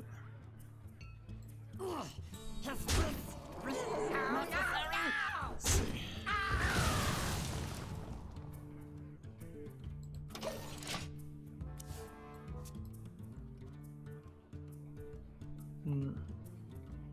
Come, my pretty bird.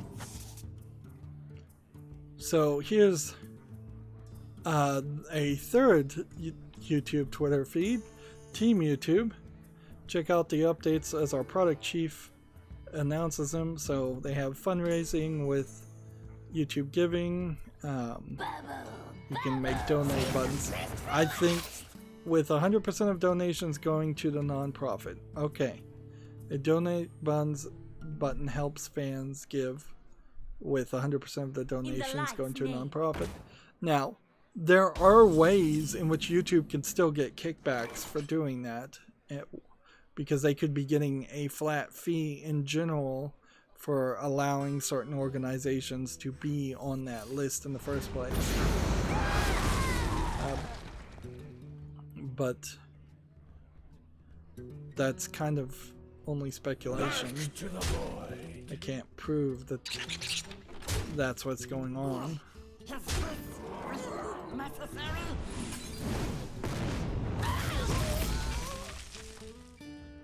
Alright. Let's see. Learning playlist launching today with some help from our trusted learning partners. We've gathered videos on specified subjects and organized them into lessons from beginner to advanced with chapters focused on key concepts. So I almost assume that there will be a learning playlist out there for like Holocaust denial and things like that, because they had already been leaking to Wikipedia articles when people make one of those videos that's just completely inaccurate, and so they're probably going to get away from recommending Wikipedia articles saying, yes, this really did happen, the Earth is not flat, that type of things, into more learning playlists of here's why the Earth is round, or ovoid. Super stickers are basically just ideas stolen from Twitch and other services. New merch partners. So Rooster Teeth, odd choice. The Rooster Teeth right now is being a merch partner, when Rooster Teeth has got several things going wrong with it, with its organizations, on top of being sued or potentially being sued. Why me?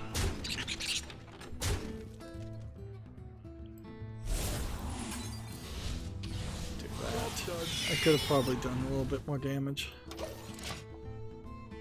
Let's see. Also, channel membership levels. You have to be careful about adding all these features, particularly where you're going to start seeing people just shill more and more things. Give me more money, give me more money. If you want me to keep making the videos I've been making this whole time, give me more money. Nobody on YouTube wants to hear that.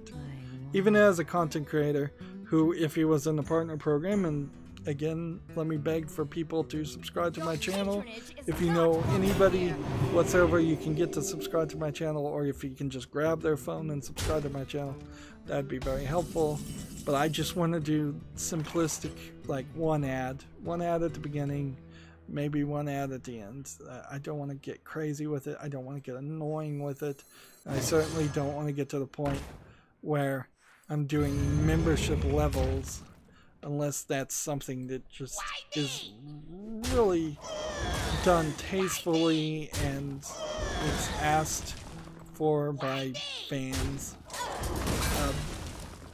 Like, I'm gonna leave myself some wiggle room, certainly, there, but I definitely don't want to just become a horrible e-beggar for the entire duration of live streams or pre-recorded footage. So 5 different price points is just Patreon, frankly. But I guess maybe that's helpful, although anybody who's not allowed for channel membership levels on YouTube is probably also not allowed on Patreon. More copyright things that they'll be nebulous about it. Say the magic word.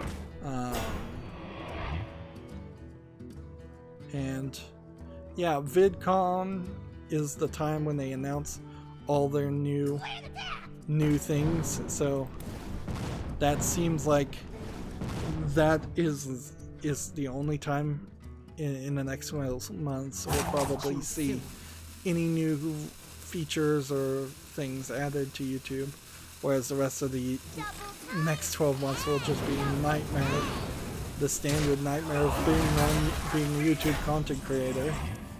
Put this apple on your head. Okay. Why me? Just hit that. And then do this.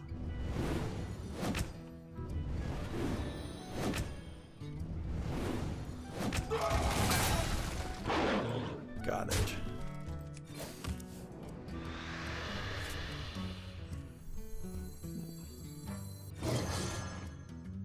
Job's done. Thanks. I again think that they're near the end of the year. Before January, YouTube needs to come out and talk some real hardball about what it's done to protect the advertisers, and so there's not another manufactured adpocalypse right around the time when all the advertisers are trying to negotiate a lower price, because it's pretty obvious that the advertisers are, if they're not directly manufacturing these adpocalypses, they're using them to their advantage to get lower and lower rates to run ads, when there's really no competition that should agree with them getting lower and lower rates, because they really can't go to Twitch or YouTube or Facebook or some other service. Google is YouTube is the monopoly as far as running ads in front of videos, and it still is.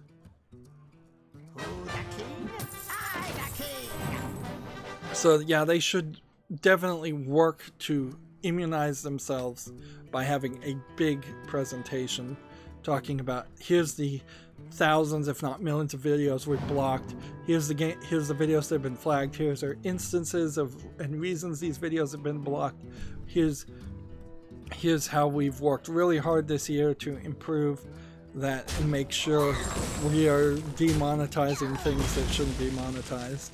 Since they're doing those things anyways, they might as well take credit for it. Speaking of bad credit, Twitch support 4 hours ago says we're recovering from an issue that was preventing different parts of the site from loading properly. We're very sorry for the trouble. Seems like that is a constant thing we see on Twitch support. Those that Twitch runs into these little bugs and they're complaining. Maybe it is just an art style thing though. Like, maybe it really is just a case of they're apologizing whereas other companies wouldn't apologize.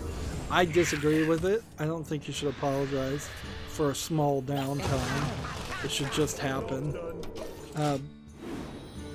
Particularly if it's just affecting a website. Now, if you're a game service, maybe apologize for that. I didn't know you could even play that card in ranked. I'm losing it, clearly. You must have gotten that card from him or somebody else.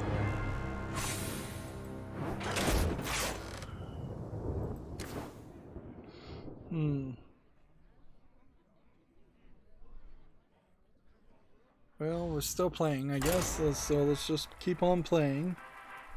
I'm trying to think what else needs to be done. There was something else I wanted to talk about, but oh yes. Apparently the YouTube beta, YouTube Studio, the video manager beta, is now the default,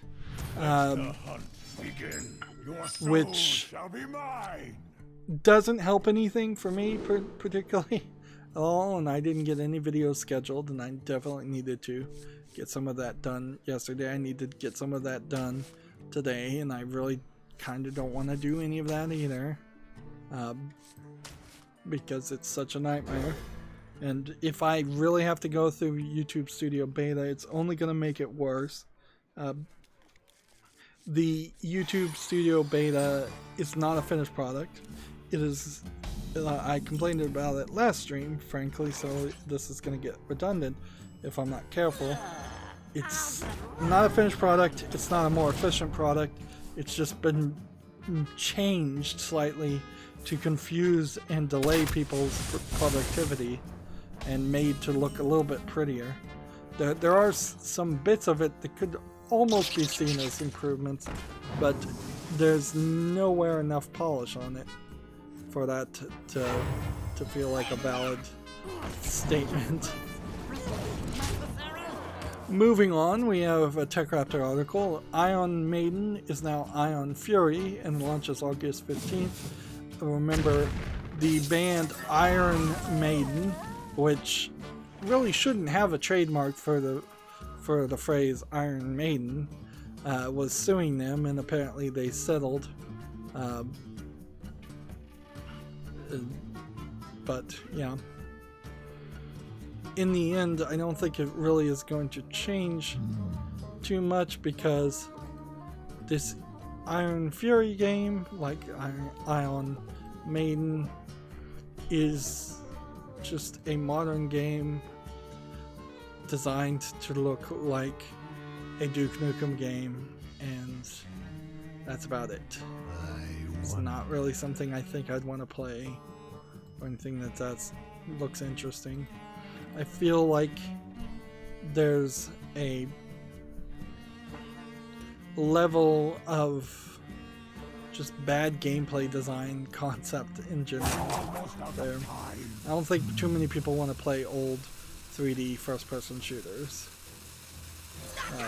And it seems like the main character lady, her artwork has been changed, so now she looks to be slightly less interesting.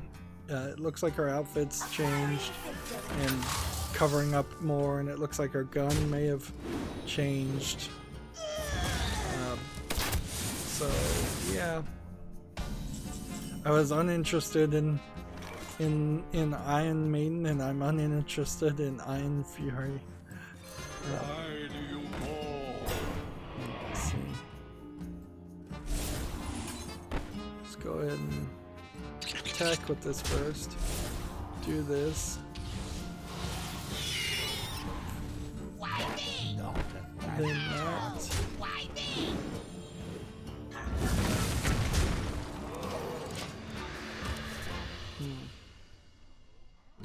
I only have about 5 more things to talk about. We have a game on Steam here called Kingdom Wars 2 Definitive Edition. This is mostly positive. I think I'm going to put it on the follow list. I think I actually was supposed to put this on the follow list from Wednesday. In fact, we may be going through just the games from Wednesday. So, yeah. I think that's exactly what's going to happen here. Because I accidentally did not do any of the follow-up work on Wednesday either. Yeah, because the next game on this is Chroma Squad, which is already in my library, so I don't really even have to talk about it. I think it was free, was that, or something. And then The next game was yet another hero story, which looked like a point and click. I was going to put on the follow list and see if it was good enough. So we already talked about that one.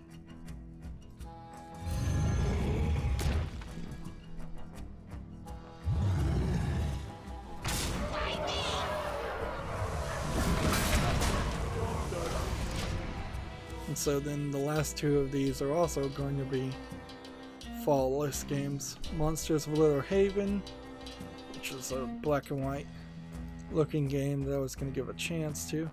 And it's gotten a little bit more reviews, so it is 17 reviews, mostly positive, 100% positive actually. And then, what was the other one? Was this game called Godhood, which is mixed. And so, seeing that it's mixed now and it's already got the reviews, I don't even need to put this game on the follow list. I was iffy in the first place on this, and it really goes to show that if I had time and just left all the games out for a week, half of them would get reviews in that first week. And then that brings me to the Humble Bundle store, so let's see if there's any new bundles, and then I'm going to go back to my Twitter feed and see if there's anything there. Yeah, there's no new Humble Bundle things to mention.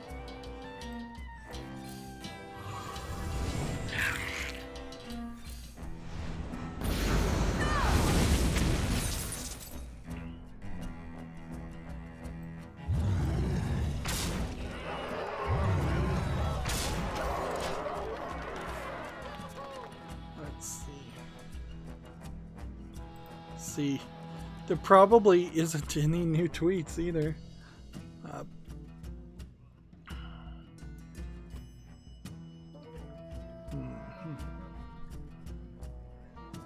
It's a slow Friday. Let me just open what's on Steam's Twitter feed.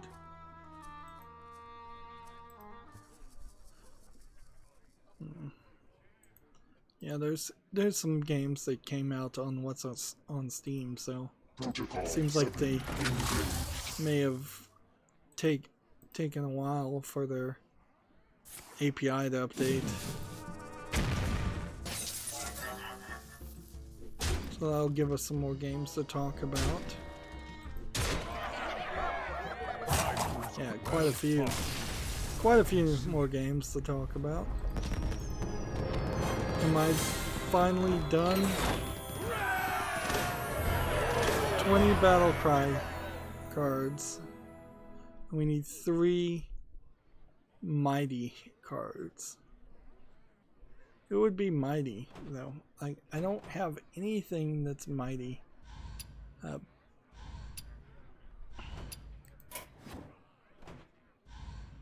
Let's see.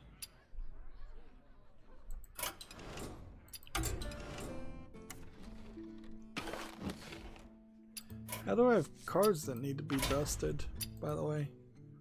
That doesn't make any sense.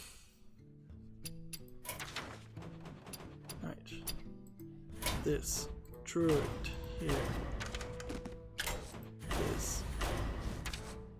And then 5.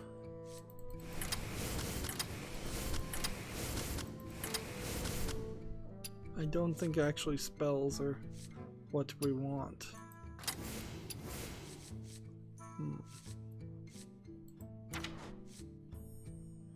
Alright, then before we fill this in, let's see if we can add coins.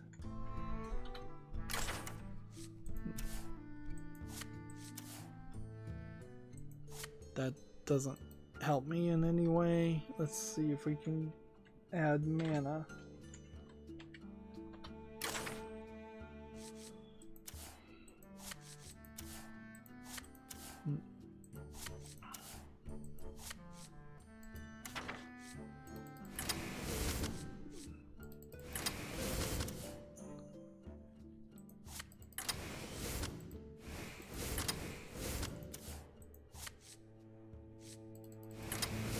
Okay, that gets me to that point.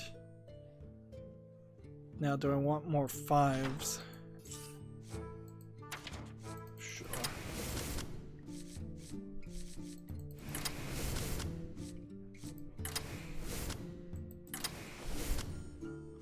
And then I'm gonna just say build it the rest from that. So custom Druid 2. If I can play 3 cards from that'll be a nice little custom build deck. Well, I'm opening more tabs.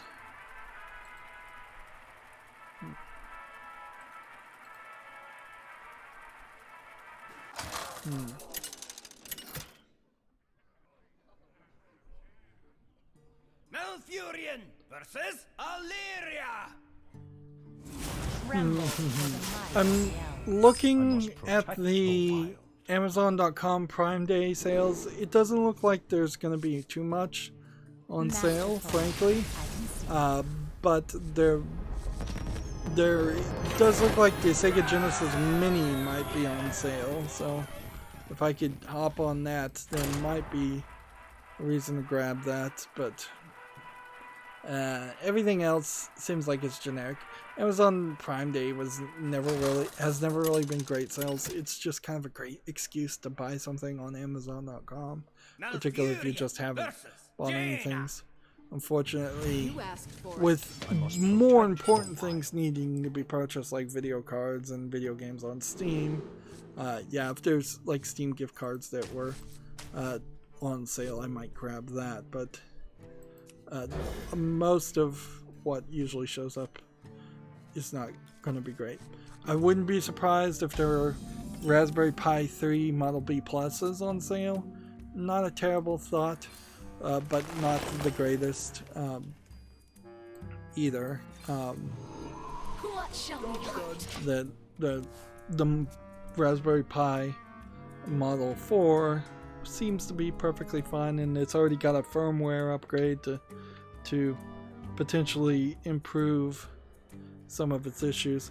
It does get hot, it seems like, and it is still a tiny PC trying to do a lot, so it's not going to replace a $500 laptop or something like that. Got one. Got one.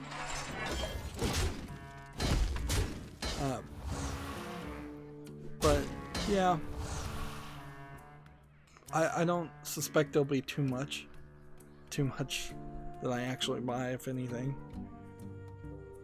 Yeah, and I am now through all the new tweets, and it's given me about 10 new games to talk about, and that's about it. But at least now we have a more reasonable thing. At least one of these games looks like an adult game also, so I guess that kind of resets the clock on, yeah, they're not stopping adult games, although the fact that there's only one adult game that came out seems a little weird and suspicious, to say the least. But if even one's getting through, I assume that's maybe just a slowdown in game releases in general. So we have this game here called Plague World, which looks like a kind of low effort dungeon crawler game, probably full of asset flips from the look of it. It's early access, it's free in English only, but of course it's not making it to the fall list.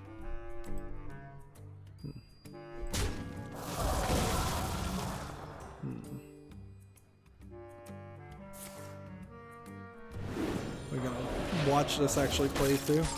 I think I'm actually only on my European account, so we may just wrap up here and not even show off the Asian account too much. Time runs out on me.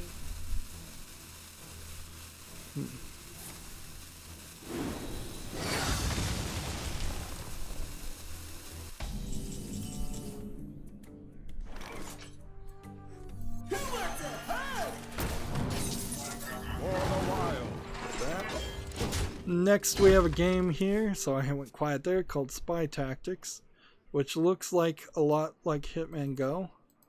I didn't really like Hitman Go, but I guess I'm willing to put this on the fall list and maybe see if there's something here or something more to this.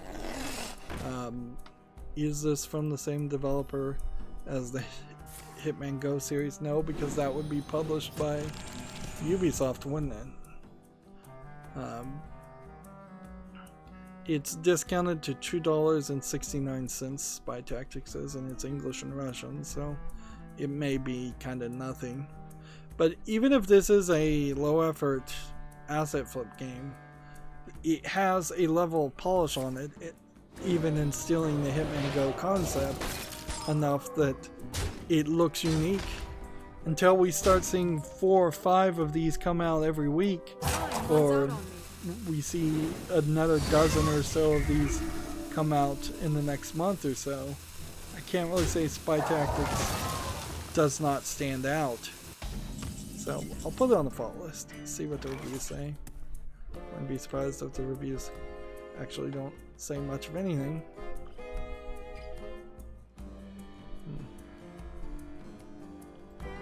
Let's see this.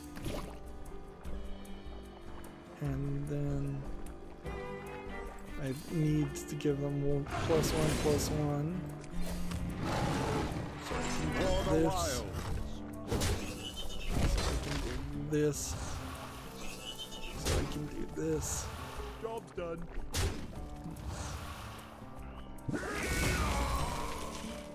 It gave me a mana crystal for no reason.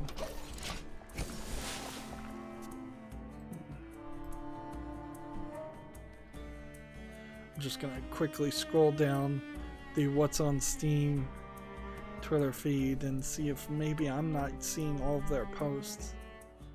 It might be that Twitter has changed things. That could be it.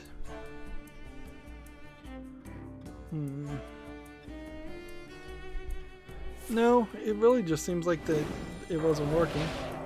Here we have somebody on the chat. I can't pronounce that. Let's see. Andranik Baldrian says hello. Hello. I am somewhat paying attention to the chat.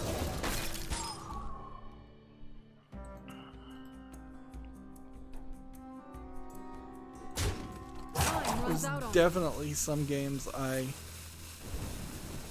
either didn't see yesterday.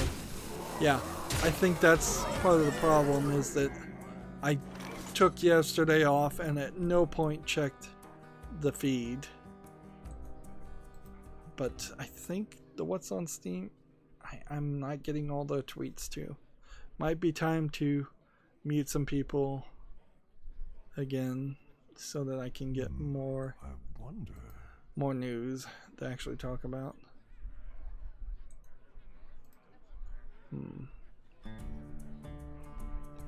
Or I need to change how I do things, which is probably I just need to change how I do things.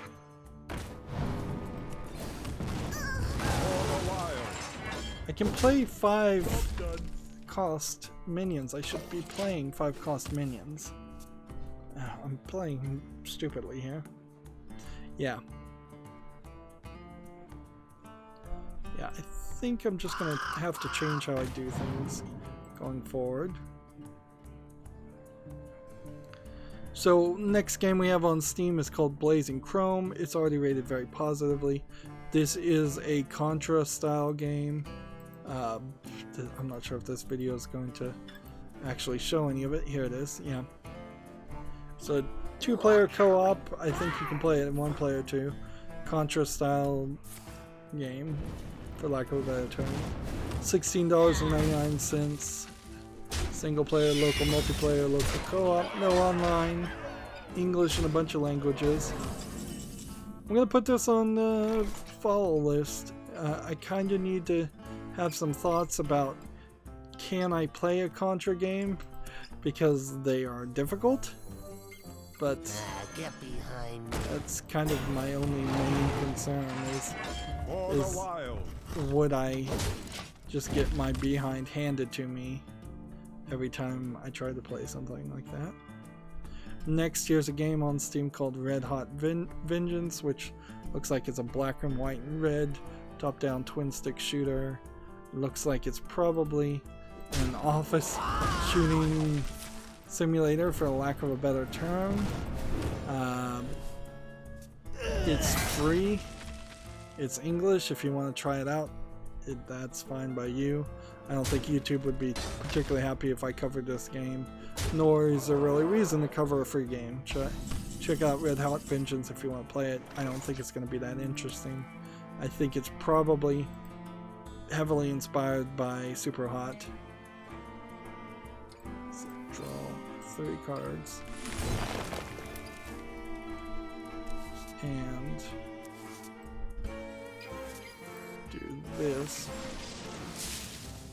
And then play this. And then we'll lose. Because now he just kills this and it kills me. But whatever, we go out with a bang. We have Earth Defense Forces 5 came out. I feel like I probably looked at this, or I know I definitely talked about news articles talking about this coming out. But yeah, I don't think I actually looked at the Steam page. So this is $47 discounted, $47.99 discounted, and English, Japanese, Chinese, and Korean. And I'm gonna put this on the fall list, and this might be the first Earth Defense Forces game that's actually worth having on the wish list and worth having to play. So, interesting. Let's see, let me just quickly go through this next game screenshots. While we're doing that, let's move over to your Asian account and just give a slight showing of what is going on here. So next game we have on Steam here is called Stargirls. This game is not tagged nudity or sexual content, although I think it probably should be.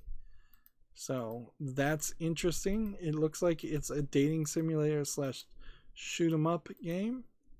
I think it deserves to be followed. It's $12.99.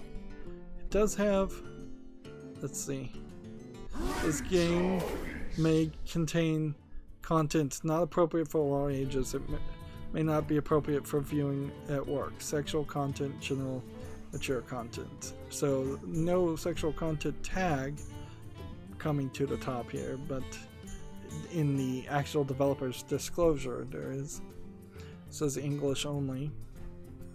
Alright, so sexual content though does not seem to imply any nudity, which then makes it seem like there is a decent chance that this is a edited game and you can get some kind of patch somewhere else.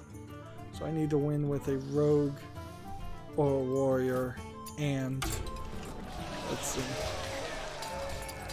You kind of have to play this because here's the deal.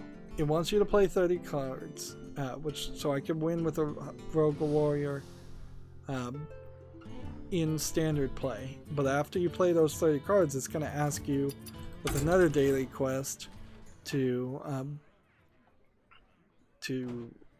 let's try warrior, ranked warrior. It's going to ask you to play the Tavern Brawl, even if you don't want to or not ready to. Next game we have on Steam is called Soul Seraph, which the video is not loading, and I don't think that's because I'm out of bandwidth per se. This is a tower defense game, but it looks like it has several other aspects to it. So the fact that it's labeled tower defense scares me away, and the fact that these videos don't seem to want to load scares me away, but I'm going to put this on the follow list. It's $14.99, no discount. Lots of languages supported. There is just something in the screenshots that I can see that makes this look like it is a 2D platformer beat 'em up with some visual novel storytelling, and while there is clearly some tower defense in it and some construction, there also seems to be a different style of gameplay that happens here. This in no way looks like tower defense. So perhaps a little bit of tower defense with some other types of gameplays might change things around and make a better experience.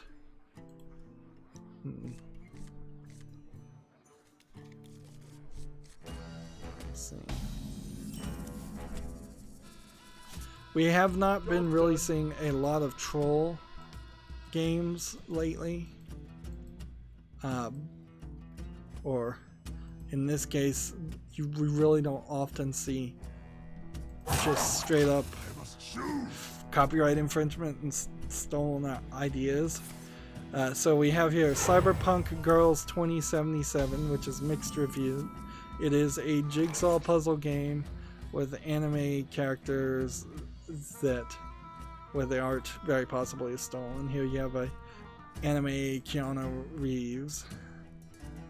This is 69 cents discounted and supports lots of languages. And this is a 60 achievement game. So what you take from this though is, yeah, these sexual content games, although maybe this doesn't have nudity in it again, they seem to still be getting approved pretty well.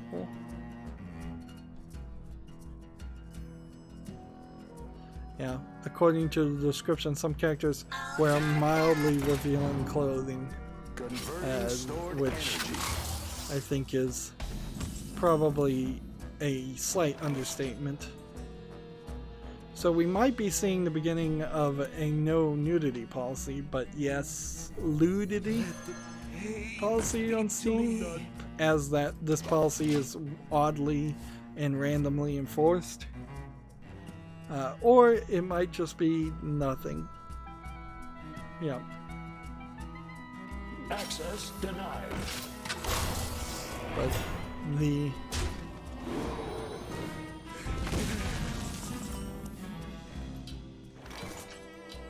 let's see, this next game that I'm looking at called Love Love Love seems to be very much depicting sexually suggestive emotions, to say the least.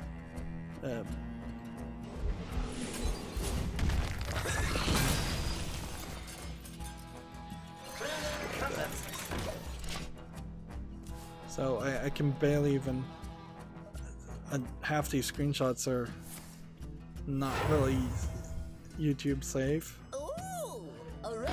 It seems like what this game is you're just running around erasing the picture as fast as possible. Seems like that's what you're doing. It doesn't feel like this is a very good game. It's 59 cents though, lots of languages, 28 achievements. Let's see. It says this game contains naked and pornographic content. All characters are over 18 years old. So yeah, this one seems like it is straight up, although maybe not actual sex acts are being depicted. Generally that is what pornographic content means though. Job's done. So yeah, these things still seem to be getting allowed on Steam in weird bursts, and it always seems like they come out on Friday. Every Friday, every 2 weeks is what seems to be the schedule.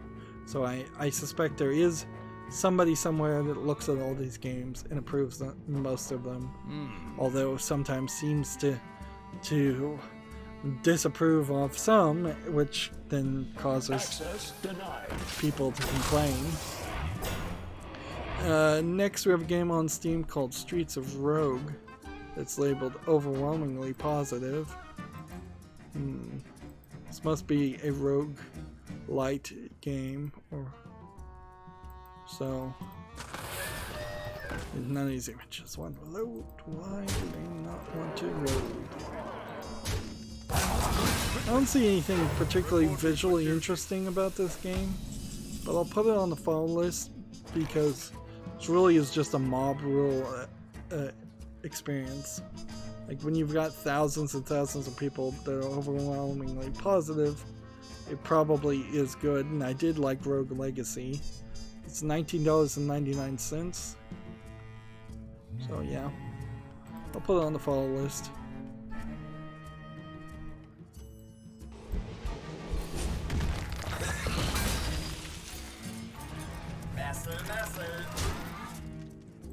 Right now I'm trying to win a game. I'm not trying to do anything else. Next we have a game on Steam called Royal Life, Hard to Be a Queen. This looks like this is one of those resource strategy games where you move people around to repair buildings and such. Those kind of games never really interest me. It's $3.59 discounted, English and Russian, which is a little bit of a red flag, but not a lot.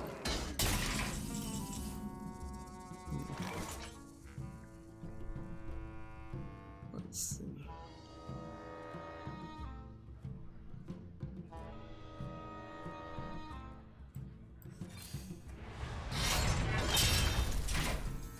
I've got the beast in my state.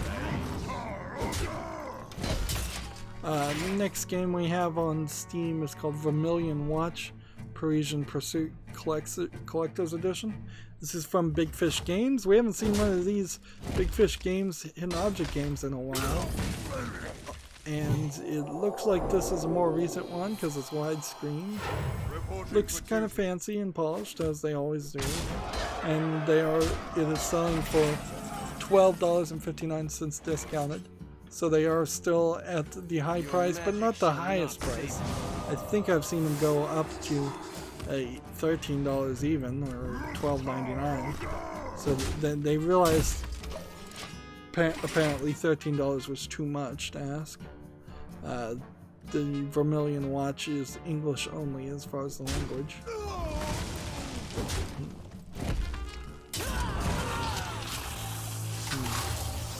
We have a game that came out on Steam called Isotiles 2. This looks like this is a puzzle game where you have to paint the entire surface. Doesn't look particularly interesting to me. Seems like it would just be a lot of repetitiveness. And it looks not as visually polished as I would like. I don't see really a score or a timer or any kind of user interface at all. It's $2.39 discounted, English only is the language. Yep. Choose a menu, become a copy of it. Converting stored energy.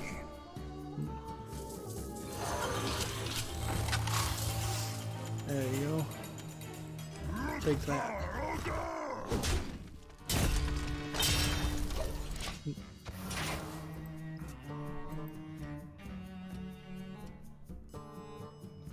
Let's see. Next we have a game on Steam called Lost Tales: The Castle Escape. This looks like an MS Paint level of graphics on an NES style of game. It's definitely not visually appealing. It's $5.59 discounted, and it's English, Portuguese, Brazilian. So, yep. I don't see anything there.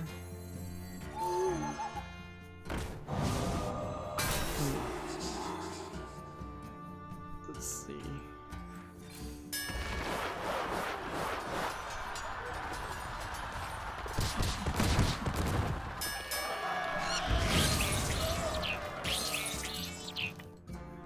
And play that. And guess we'll just end there.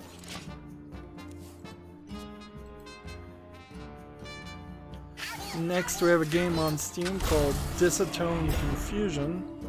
It says it's a short storm about a mysterious incident. To me it looks like it's probably an asset flip horror game. Outside of the dark screenshot syndrome, of which there is a lot here, there might be something here of interest. Because some of this looks like it might have a interesting setting. I wonder. I don't know though. I'll put it on the follow list. It's $2.54 discounted. English only. It's rated M according to them, which is probably not actually rated.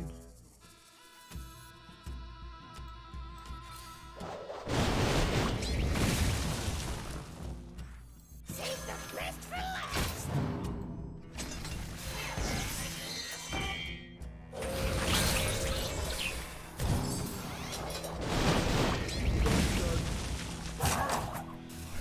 Interesting. If my deck is empty, I can play this. Interesting. So, 14 more cards until my deck would be empty. Disatone Confusion, yeah, I'll put it on the follow list. And we should be approaching the point where we've seen everything. Although, I'm at a dangerous position here where I might go in circles. Drink with me, friend.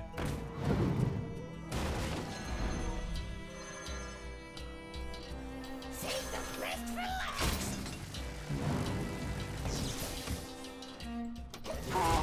last. Let's see, we have a game here on Steam called Earth X.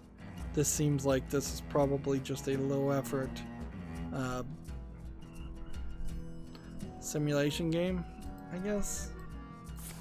Yeah, it's clearly designed to have name confusion around SpaceX, the Tesla space initiative thing. The guy who owns Tesla also owns SpaceX. It's early access. It's $7.19 discounted. It's English and Polish. I don't see anything here that interests me as far as a satellite or spaceship or rocket launching strategy game.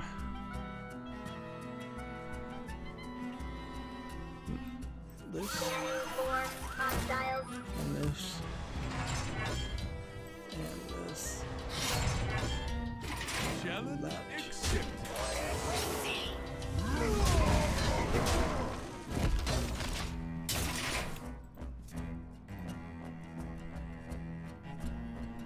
And next we have a game on Steam called Avocado, which is like an avocado. Looks like it's a platforming game. There might be something to this. Or this might just be a joke game. But if it is a joke game, it's really polished in what I'm seeing. So, it may have been an idea that was a joke to start off with, but it seems like there's enough polish here to just at least be on the follow list and see if people like it and review it well. It's $13.49 discounted. That's a little expensive for what I would have said would probably be a $7 game. And it's got full audio English, allegedly. So, yeah. Might be something to it. A lot of achievements, too. That's maybe a little bit of a red flag.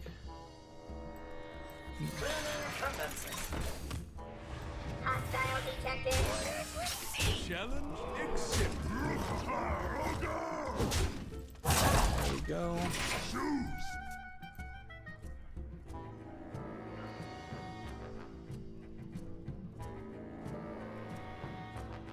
So yeah, I think what this has brought it down to is that The victory is yours. if I am, there's no more games to talk about.